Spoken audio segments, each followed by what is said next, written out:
നാരായണ നാരായണ നാരായണ നാരായണ നാരായണ. ഓം ജന്മാദ്യസ്യ യതോന്യയാദി ഇതരതശ്ചാത്വേഷ വിജ്ഞസ്വരാട് തേനേ ബ്രഹ്മകൃതായ ആദികവയേ മുഹ്യന്തിയൽ സൂരയ തേജോ വാരിമൃതാം യഥാ വിനിമയോ യത്ര ത്രിസർഗോ മൃഷാ ധാമനാസ്തേന സദാ നിരസ്തകുകം സത്യം പരം ധീമഹി. യം പ്രവ്രജന്തമനുപേതമപേതകൃത്യം ദ്വൈപായനോ വിരഹകാതരാജുഗാവാ പുത്രേതി തന്മയതയാതരവോ വിനീതു തം സർവഭൂതഹൃദയം മുനിം ആനതോസ്മി. ശ്രീ ഗുരുഭ്യോ നമഃ.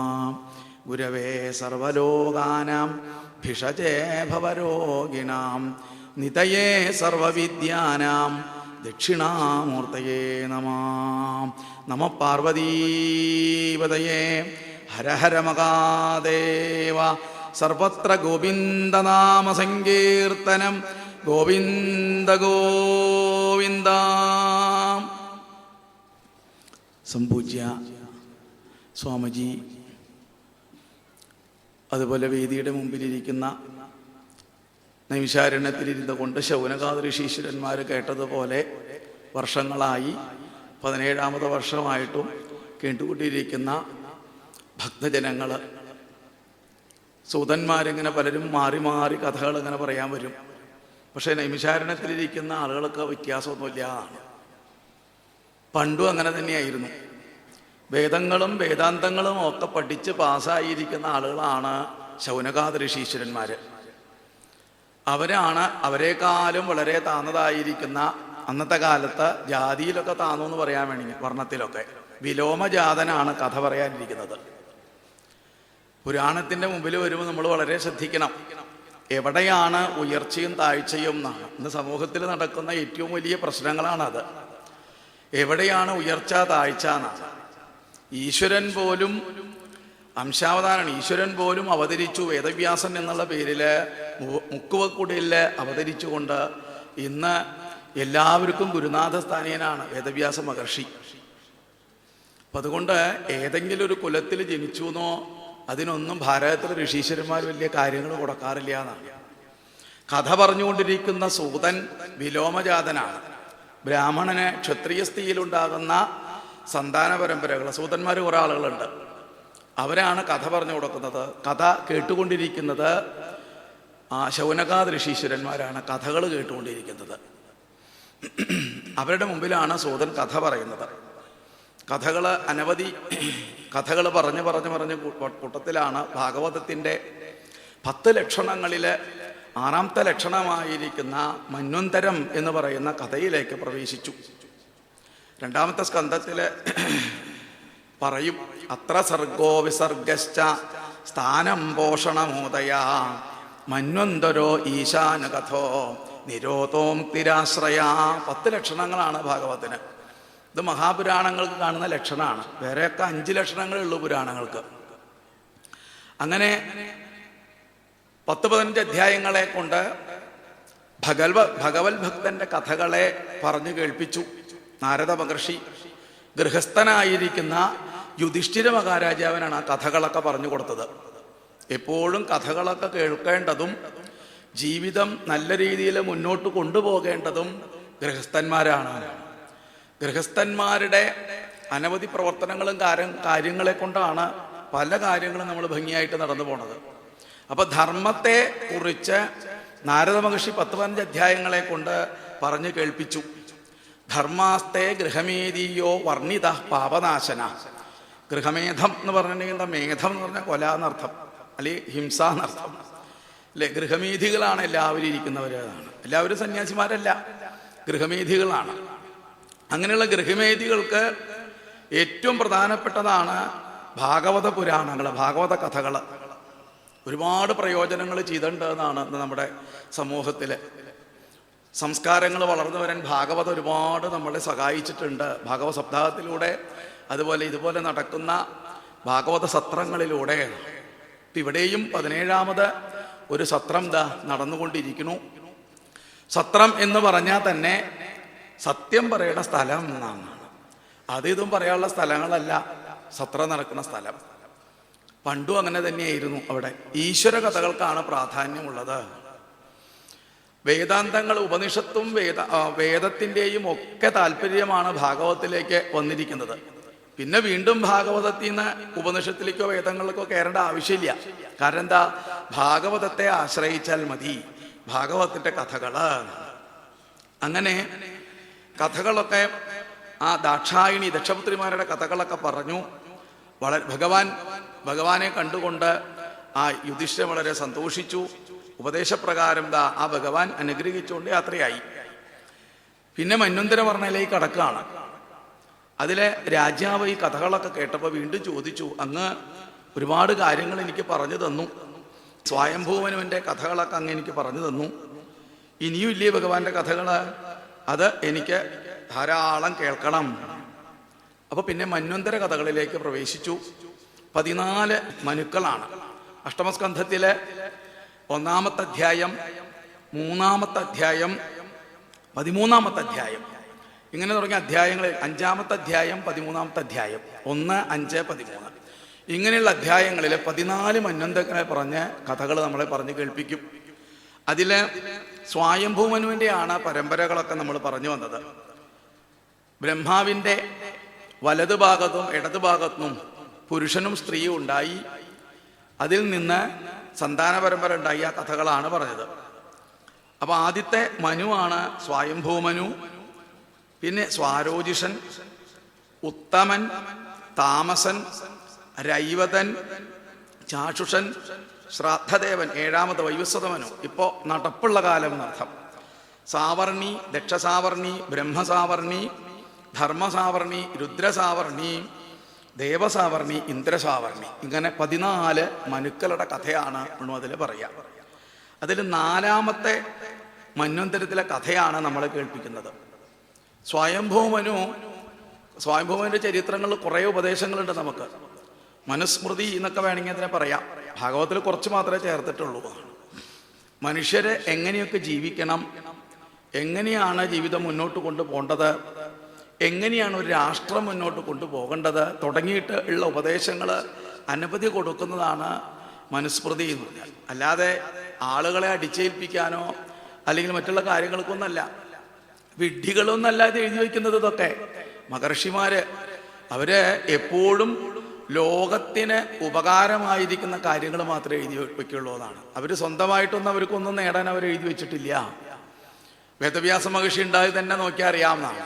പരാശര മഹർഷിയിൽ നിന്ന്. പരാശര മഹർഷിക്ക് വേദവ്യാസ മഹർഷിയിലെ അല്ലെങ്കിൽ ആ മുക്കുവ സ്ത്രീയിലെ സത്യവതിയിലെ വലിയ ആഗ്രഹം ഉണ്ടായിട്ടാണോ? അല്ല. വേദവ്യാസ മഹർഷിയുടെ ചരിത്രത്തിലേക്ക് നോക്കിയാൽ മതി. ലോകത്തിന് മുഴുവനും നന്മയുള്ളതായിരിക്കുന്ന ഒരു പുത്രൻ ഉണ്ടാവണം എന്നാണ് അദ്ദേഹം ആലോചിച്ചത്. നമ്മൾ ആരെങ്കിലും അങ്ങനെ ആലോചിക്കാറുണ്ടോ? എനിക്കൊരു മകനുണ്ടായിട്ട് വേണം ഈ പഞ്ചായത്തൊക്കെ ഒന്ന് പുനരുദ്ധീകരിച്ചു കൊണ്ടുവരാൻ ആരെങ്കിലും ചിന്തിക്കാറുണ്ടോ? ഇല്ല എന്നാണ്. അതാണ് ഋഷീശ്വരന്മാരുടെ മനസ്സിലെ ആ ധാരണകൾ. അതുപോലെ ഇവിടെ സ്വയംഭൂമനു തൻ്റെ പത്നിയോടും കുട്ടികളോടെ കുറെ കാലമൊക്കെ കഴിഞ്ഞു. അത് കഴിഞ്ഞ് അദ്ദേഹത്തിന് വിരക്തി വന്നു. വിരക്ത കാമഭോഗേഷു ശതരൂപാപതി പ്രഭു വിസൃജ്യ രാജ്യം തപസേ സഭാര്യോ വനമാവിശൽ. അദ്ദേഹം തൻ്റെ പത്നിയോട് കൂടിയിട്ട് വാനപ്രസ്ഥം അല്ലെങ്കിൽ സന്യാസത്തിന് അദ്ദേഹം പുറപ്പെട്ടു എന്നാണ്. സുനന്ദ എന്ന് പറയുന്ന നദിയുടെ തീരത്ത് നിന്നുകൊണ്ട് അദ്ദേഹം അവിടെ തപസ് ചെയ്തു. അദ്ദേഹത്തിൻ്റെ തപസ്സിന് പ്രത്യേകതയുണ്ടായിരുന്നു. ഒരു കാലിൻ്റെ പെരുവിരൽ ഇങ്ങനെ നിന്നുകൊണ്ടാണ് അദ്ദേഹം 100 വർഷം തപസ് ചെയ്തു. ആ തപസ് ചെയ്തതിൻ്റെ കാഠിന്യം കൊണ്ട്, ഫലം കൊണ്ട് അദ്ദേഹത്തിന് ചില ചിന്തകളും കാര്യങ്ങളൊക്കെ മനസ്സിലേക്ക് വന്നു എന്നാണ്. അപ്പൊ പിന്നെ അദ്ദേഹം എന്ത് ചെയ്തു? തപ്യമാനത്തപോ ഘോരം ഇതമന്വാകഭാരത. അത് ഈ ലോക നന്മയ്ക്ക് വേണ്ടിയിട്ട് അദ്ദേഹം ഉപദേശിച്ചു. പിന്നെ ഒരു 8 ശ്ലോകങ്ങളെ കൊണ്ട് ആ ഉപദേശങ്ങളൊക്കെ കൊടുക്കാനാണ്. മനുസ്മൃതി കുറേ ഉപദേശങ്ങൾ കൊടുക്കുന്നതാണ്. ഇപ്പോൾ ഒക്കെ അത് തെറ്റിദ്ധാരണ എന്ന് പറഞ്ഞ് പരസ്യം കൊടുക്കേണ്ട ഓരോരുത്തരെന്നാണ് അത് അല്ലേ മനുസ്മൃതി. അല്ല, അതിലൊരുപാടുണ്ട്. സംസ്കൃത പഠനം വേണ്ട വിധത്തിൽ ആവാത്തത് കൊണ്ടാണ് അതിൻ്റെയൊക്കെ അർത്ഥങ്ങളൊക്കെ തെറ്റിദ്ധരിച്ചും കാര്യങ്ങളൊക്കെ പോകുന്നത് എന്നാണ്. അനവധിയുണ്ട്. ഈ ഇദ്ദേഹം മനുസ്മൃതിയിലെ ഒരുപാട് ഉപദേശങ്ങൾ കൊടുക്കുന്നതാണ്. അഭിവാദനശീലസ്യ നിത്യം വൃദ്ധോപസേവിന ചത്വാരി തസ്യ വർദ്ധന്തേ ആയുർവിദ്യായ ശോഭലം. നല്ലൊരു ഉപദേശമാണ്, പെട്ടെന്ന് പറഞ്ഞാൽ മനസ്സിലാവില്ല. അതായത് അഭിവാദനശീലസ്യ നിത്യം വൃദ്ധോപസേവിന, പ്രായമെത്തിയവരെയൊക്കെ വേണ്ട വിധത്തിൽ ശുശ്രൂഷിക്കണം എന്നാണ്. അല്ലാതെ കുറേ വയസ്സായ ആളുകൾക്ക് വേണ്ടിയിട്ട് കെട്ടിടങ്ങളൊക്കെ പണിതുണ്ടാക്കാനല്ല പറഞ്ഞേക്കണേതാണ് അല്ലേ. അച്ഛനമ്മ ഉപേക്ഷിച്ചോളൂ, ഇവിടെ കൊണ്ടാക്കിക്കോളൂ, നോക്കിക്കോളാന്നല്ല, അവരെയൊക്കെ സംരക്ഷിക്കണം. ഇനി അച്ഛനമ്മ തന്നെയല്ല, വൃദ്ധനും വൃദ്ധ എന്നാണ് പറഞ്ഞിരിക്കുന്നത്. അവരെ അഭിവാദ്യം ചെയ്യുക, അവരെ വരുമ്പോൾ എഴുന്നേൽക്കുക, അവരെ നമസ്കരിക്കുക, അവർക്ക് വേണ്ടതായിരിക്കുന്ന കാര്യങ്ങളൊക്കെ ചെയ്തു കൊടുക്കുക. ഇതാര് ചെയ്യണം? യുവാക്കൾ. ഇവരൊക്കെ ചെയ്തു കഴിഞ്ഞാൽ അവർക്ക് ചത്വാരിതസ്യ വർദ്ധന്തേ, 4 കൂട്ടങ്ങൾ അവർക്ക് വർദ്ധിച്ച് വരും എന്നാണ്. ആയുർവിദ്യ യശോബലം എന്നാണ്. പിന്നെ ജീവിതത്തിൽ എന്താ വേണ്ടതാണ് അല്ലേ. ലോട്ടറി നിറക്ക് ആരും പോണ്ടെന്നാണ്. വയസ്സായ ആളുകളുടെ കയ്യിൽ നിന്ന് അനുഗ്രഹം കിട്ടിയാൽ മാത്രം മതിയാണ്. ഇത് തെറ്റാണോ മനുസ്മൃതി പറഞ്ഞിരിക്കുന്നത്? കുറേണ്ട് അങ്ങനെ ഉപദേശിച്ചിരിക്കുന്നത് ലോക നന്മയ്ക്കായിട്ട് എന്നാണ്. അതിനെ തെറ്റിദ്ധരിച്ച് ആപത്തുകൾക്ക് ഉണ്ടാക്കി തീർക്കുകയാണ്. 5-8 ശ്ലോകങ്ങളെ കൊണ്ട് പറഞ്ഞു. അദ്ദേഹത്തിൻ്റെ ചിന്ത എന്താ? യം ന പശ്യതി പശ്യന്തം ചർയു ചക്ഷുറിയസ്യ നരിഷ്യതി തം ഭൂതനിലയം ദേവം സുവർണമുപതാവതാം. ഈ പ്രപഞ്ചങ്ങൾ മുഴുവനും അല്ലേ, ഇത് കാണുന്നതൊന്നും നിലനിൽക്കുന്നതല്ല എന്നും അതിനൊരു സ്ഥിരതയില്ലെന്നും നാശമുള്ളതാണ് എന്ന് തുടങ്ങിയിട്ട് അദ്ദേഹം ഉപദേശങ്ങളൊക്കെ കൊടുത്തു. അങ്ങനെ അദ്ദേഹം വേഗം തപസ്സിന് പോയി എന്ന് പറയാം. ഇതുപോലെ തന്നെയാണ് നമുക്കും സൂചന തരികയാണ്. കുറേ പ്രായം എത്തിക്കഴിഞ്ഞാൽ എന്ത് വേണം? ഈശ്വര പദത്തിലേക്കുള്ള വഴികൾ അന്വേഷിക്കണം, നല്ല നല്ല സൽക്കർമ്മങ്ങൾക്കുള്ള വഴികൾ നമ്മൾ അന്വേഷിക്കണം എന്നാണ്. അത് നമ്മളോട് പറഞ്ഞു തരികയാണ്. ഇതിപ്പോൾ പ്രായമാവണമെന്നില്ല കേട്ടോ ഈശ്വരനെ ഭജിക്കാൻ, ഏത് സമയത്താവാം. അല്ല, കുറേ ലൗകിക വിഷയങ്ങളൊക്കെ അനുഭവിച്ച് അതിൽ തൃപ്തി വരണം മനുഷ്യനെ, പിന്നെ വിരക്തി വരണം. അങ്ങനെ വിരക്തി, ജ്ഞാനം, ഭക്തി, ഇത് 3 ഉണ്ടാവണം ഭാഗവത്തിന് മുമ്പിൽ വരുമ്പോൾ. ഈ 3-നും വേണ്ടിയിട്ടാണ് ഭാഗവത കഥകളൊക്കെ. അങ്ങനെ അദ്ദേഹത്തിൻ്റെ കാലങ്ങളൊക്കെ കഴിഞ്ഞു. പിന്നീട് 2ാമത്തെ സ്വാരോജിഷൻ എന്ന് പറയുന്നതായിരിക്കുന്ന മനുവിൻ്റെ കാലം വന്നു. അതിൽ ഭഗവൻ വിഭു എന്ന് പറയുന്ന ഒരു അവതാരം എടുത്തു എന്നാണ്. 5-6 കൂട്ടങ്ങൾ വേണം എന്നാണ് ഈ മന്വന്തരങ്ങൾ നടക്കാൻ. അതായത് മനുപുത്രന്മാർ, ദേവേന്ദ്രൻ, ദേവന്മാർ, അതുപോലെ സപ്തർഷികൾ, ഈശ്വരൻ്റെ അവതാരം, ഇങ്ങനെ 6 കൂട്ടങ്ങൾ വേണം ഒരു കാലചക്രം ഇങ്ങനെ കറങ്ങി പോകാനായിട്ടാണ്. തൃതീയ ഉത്തമോ നാമ പ്രിയവ്രതസുതോ മനു. പിന്നീട് ഉത്തമൻ എന്ന് പറയുന്നതായിരിക്കുന്ന മനുവാണ് നമിച്ചത്. അദ്ദേഹത്തിൻ്റെ കാലത്താണ് ഭഗവാൻ അവതാരം ഉണ്ടായിട്ടുണ്ട്. സത്യസേനൻ എന്നുള്ള പേരിൽ ഭഗവാൻ അവതരിച്ചു എന്നാണ്. ധർമ്മസ്യ സോനൃതായ, ധർമ്മദേവൻ സോനൃതയിൽ ഭഗവാൻ അവതരിച്ചു. ഇതൊന്നും നമ്മൾ ആരാധിക്കണില്ല, നമ്മൾ അറിയാത്ത കുറേ അവതാരങ്ങളാണ് ഇതൊക്കെ. ആ സമയത്തും അവിടെ മഹർഷിമാർ ഒക്കെ ഉണ്ടായിരുന്നു. പിന്നീട് താമസമന്വന്തരത്തിലേക്ക് വന്നു എന്നാണ്. ഉത്തമൻ്റെ ഭ്രാതാവായിരിക്കുന്ന മനുവാണ് താമസൻ. താമസമന്വന്തരത്തിൽ ഭഗവാൻ ഹരി എന്നുള്ള പേരിൽ അവതരിച്ചു ആണ്. ആ ഹരിണ്യാം ഹരിമേധസ, ഹരിമേധസിൽ നിന്ന് ഹരിണിയിൽ നിന്ന് ഭഗവാൻ അവതരിച്ചു. ഹരി എന്നുള്ള പേരിൽ അവതരിച്ച് ഗജേന്ദ്രോ മുദ്ദോഗ്രഹാൽ, ഒരു മുതലയുടെ പിടിയിൽ നിന്ന് ഒരു ആനയെ രക്ഷിച്ചു എന്നാണ് കഥ. കഥയൊക്കെ എല്ലാവർക്കും അറിയാവുന്ന കഥകളാണ്. അതാണ്. എന്നാൽ പിന്നെ എന്തിനാ വീണ്ടും ഈ കഥകളൊക്കെ പറയുന്നത് എന്ന് പറഞ്ഞാൽ, മൊബൈൽ ആദ്യം ചാർജ് ചെയ്താൽ കുറച്ച് കഴിഞ്ഞാൽ അത് പോകുന്നതാണ്. അതുപോലെയാണ് ചിലപ്പോൾ കഥകളൊക്കെ കേൾക്കും, നമ്മൾ മനസ്സിലാക്കും. ഈ സ്റ്റേജ് വിട്ട് അങ്ങോട്ട് പോയി കഴിഞ്ഞാലോ 100 കൂട്ടം കാര്യങ്ങളിൽ പെട്ടു എന്നാണ് അല്ലേ, വിഷയങ്ങളിലേക്ക് പോയി മനസ്സ്. അപ്പോൾ എപ്പോഴും നമ്മളെ ആ ആധ്യാത്മീയത്തിലേക്ക് എത്തിക്കാൻ വേണ്ടി എപ്പോഴും നിത്യം കേട്ടുകൊണ്ടിരിക്കുന്നതാണ്. നിത്യം ഭാഗവത സേവയാ എന്നാണ്. നിത്യം ഭാഗവത്തെ സേവിക്കുക, എന്നും ഭാഗവത കഥകൾ കേൾക്കുക. എത്രയോ അല്ലേ, 10, 50, 60 കൊല്ലമൊക്കെ സപ്താഹം നടത്തിയ സ്ഥലങ്ങളുണ്ടെന്നാണ്. എന്നാലും അന്ന് തൊട്ട് കേൾക്കുന്ന ആളുകൾ ഇപ്പോഴും ഉണ്ടാവും കേൾക്കാനായിട്ട്. അത് ഇതേവരെ അതിനൊരു മടിപ്പ് വന്നിട്ടില്ല എന്നാണ് ഭഗവാന്റെ കഥകൾക്ക്. ഭഗവാന്റെ കഥകൾ എപ്പോഴും പുതിയതായിട്ടാ തോന്നാന്നാണ്. തദേവ രമ്യം രുചിരം നവം നവം തദേവ ശശ്വൽ മനസോ മഹോത്സവം തദേവ ശോകാർണവശോഷണം നൃണാം യഥോത്തമ ശ്ലോകയശോനുഗീയത്തെ. എന്നും പുതിയതാണ് ഭഗവാന്റെ കഥകൾ. ഒരാൾ പറഞ്ഞ പോലെയല്ല വേറൊരാൾ പറയാ, ഒരാൾ പറഞ്ഞ പോലെയല്ല വേറെ ആൾ പറയാ. പുതിയതായിട്ട് ഭഗവാന്റെ കഥകൾ കേൾക്കും. താമസമന്വന്തരത്തില് അങ്ങനെ ഒരു ആനയെ രക്ഷിച്ചു എന്ന് പറയാണ്. അപ്പോൾ പറഞ്ഞപ്പോഴാണ് രാജാവിന് സംശയങ്ങൾ വർദ്ധിച്ചു. രാജാവ് ചോദിക്കുകയാണ്, ഹരിർ യഥാ ഗജപതി, എങ്ങനെയാണ് ഹരി ആ ആനയെ രക്ഷിച്ചത്? അതെനിക്ക് കേൾക്കണം. ഇനി കേൾക്കുന്നതിന് മുമ്പ് തന്നെ കേട്ട് കഴിഞ്ഞാൽ ഉണ്ടാവുന്ന ഗുണങ്ങൾ ശ്രീപരീക്ഷിത് പറയാണ് അവിടെ. തൽക്കഥാസുമകൽ പുണ്യം ധന്യം സ്വസ്തയനം ശുഭം എത്ര എത്രോത്തമ ശ്ലോകോ ഭഗവാൻ ഗീയതേ ഹരി. അങ്ങ് പറഞ്ഞു നിർത്തിയ കഥയുണ്ടല്ലോ ഇവിടെ, അത് വളരെ പുണ്യമുള്ളതാണ്. ഇനി അത് കേട്ട് കഴിഞ്ഞിട്ടുണ്ടെങ്കിൽ ധന്യത ഉണ്ടായി തീരും, ധനധാന്യങ്ങളൊക്കെ ഉണ്ടായിട്ട് തീരും, സ്വസ്ഥത ഉണ്ടായിട്ട് തീരും, ശുഭം മംഗളം ഉണ്ടായിട്ട് തീരും. അതുകൊണ്ട് എവിടെയൊക്കെ ഉത്തമ ശ്ലോകൻ്റെ കഥകളുണ്ടോ അത് കേൾക്കണം എന്നാണ്. അങ്ങനെ പരീക്ഷിത്ത് അങ്ങനെ പറഞ്ഞപ്പോൾ ഈ ശുഖബ്രഹ്മർഷിക്ക് വളരെ സന്തോഷമായി. കഥ കേൾക്കാനിരിക്കുന്ന ആളുകൾക്ക് കഥ കേൾക്കാൻ താല്പര്യം വേണ്ടേ? അല്ലെങ്കിൽ നേരത്തെ തന്നെ മോക്ഷം കിട്ടിയെന്ന് പറഞ്ഞിരുന്നാൽ പറ്റുമോ? ഇപ്പം ഉച്ച സമയത്തൊക്കെ ഒരുവിധ ആളുകൾക്കൊക്കെ മോക്ഷം കിട്ടിയിട്ടായിരിക്കണേ. കാരണം എന്താ, ഊണൊക്കെ കഴിഞ്ഞ് കാറ്റൊക്കെ ഏറ്റ് ഇങ്ങനെ ഇരിക്കണമെന്ന് വന്നുള്ളൂ. കുറേ ആളുകളൊക്കെ മോക്ഷത്തിലായിരിക്കണേന്നാണ് ഇരിപ്പ്.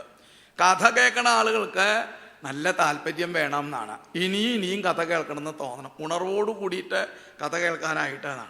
വേഗം അദ്ദേഹം വളരെ സന്തോഷത്തോടെ കഥയിലേക്ക് പ്രവേശിച്ചു. പറയാണ്, പണ്ട് ത്രികൂടപർവ്വതം എന്ന് പറയുന്നൊരു പർവ്വതം, അത് പാലാഴിയുടെ നടുവിലാണ്. കഥയ്ക്ക് അങ്ങനെയാണ് പോകുന്നത്. അവിടെ 3 ശൃംഗങ്ങളാണ് ഉയർന്നു നിൽക്കുന്നത്. അതിന് ഒന്ന് ഒന്ന് വെള്ളി കൊണ്ട്, ഒന്ന് ഇരുമ്പ് കൊണ്ട്, ഒന്ന് സ്വർണം കൊണ്ട്. അതാണ് അങ്ങനെ ഉയർന്നു നിൽക്കുന്നു. അതിൻ്റെ 4 പുറേ ഉള്ളതായിരിക്കുന്ന എല്ലാ വസ്തുക്കളും ഉണ്ടാകുന്നതാണ്. സിദ്ധന്മാര്, സാജ്ഞന്മാർ, ഗന്ധർവന്മാര്, അതുപോലെ എല്ലാ തരത്തിലുള്ള പക്ഷികൾ, ചെടികൾ, എന്തൊക്കെയുണ്ടോ അതൊക്കെ ഉണ്ടെന്നാണ്. എന്താ ഇതിൻ്റെ താല്പര്യം? നമ്മൾ ജീവിക്കുമ്പോൾ ഈ വക താല്പര്യങ്ങളൊക്കെ ഉണ്ടെന്നാണ്. 4 ഭാഗത്തും എല്ലാം ഉണ്ടെന്നാണ്. പാട്ടും കൂത്തും ജനത്തിരക്കും മറ്റെല്ലാ കാര്യങ്ങളും ഉണ്ടെന്നാണ്. കാരണം ഗജേന്ദ്രൻ്റെ കഥ എന്ന് പറഞ്ഞാൽ കേവലം ഒരു ആനയുടെ കഥയല്ല, ഗാർഹസ്ഥ്യലീലയിൽ ഇങ്ങനെ നടന്ന് ലൗകികമായിട്ട് മാത്രം ജീവിക്കുന്ന ഒരു ജീവന്റെ കഥയാണ് പറഞ്ഞു തരുന്നത് എന്നർത്ഥം. ഗാർഹസ്ഥ്യലീലയാണ് പറയുന്നത്. അങ്ങനെയുള്ള ഒരു ജീവന് അവസാനം എന്ത് കിട്ടും? ശരണാഗതി, ഭഗവാന്റെ ഭാഗത്തിലേക്ക് എത്താനായിട്ട് പറ്റും. അതായത് ഹരിസ്മൃതി സർവവിവൽമോക്ഷണം എന്നാണ് പറയുക. ഹരിസ്മൃതി ഉണ്ടായാൽ തന്നെ എല്ലാ വിധത്തിലുള്ള ദോഷങ്ങളും തീർന്നു കിട്ടും. പക്ഷെ ഹരിസ്മൃതി പെട്ടെന്ന് ഉണ്ടാവുമോ? പെട്ടെന്ന് ഹരിസ്മൃതി ഉണ്ടാവില്ല. കാരണം ഇദ്ദേഹത്തിന് ഹരിസ്മൃതി വരാൻ കാരണം പൂർവജന്മത്തിലേ തൊട്ട് അല്ലെങ്കിൽ അതിനോടുള്ള വാസന ഉണ്ടായിരുന്നു എന്നാണ്. വാസനാബല എന്നാണ്, വാസന ഉണ്ടായിരുന്നു. അങ്ങനെ വാസനയുള്ളവർക്ക് മാത്രമേ ഭാഗവത കഥകൾ കേൾക്കാനും അതിനെ ശ്രദ്ധിക്കാനൊക്കെ പറ്റുള്ളൂ. ഇത്രയും ചൂട്ടത്ത് അല്ലെങ്കിൽ വെളുത്തൊക്കെ ഇത്രയും ഭക്തജനങ്ങൾ ഇവിടെ ഇരിക്കുന്നു. കാരണം എന്താ? ജന്മജന്മാന്തരായിട്ട് സുഹൃതം കൊണ്ടൊന്നു മാത്രമാണ് ഭാഗവത്തിൻ്റെ മുമ്പിൽ വന്നിരുന്ന് ഈ കഥകളൊക്കെ കേൾക്കാനായിട്ട് പറ്റുക.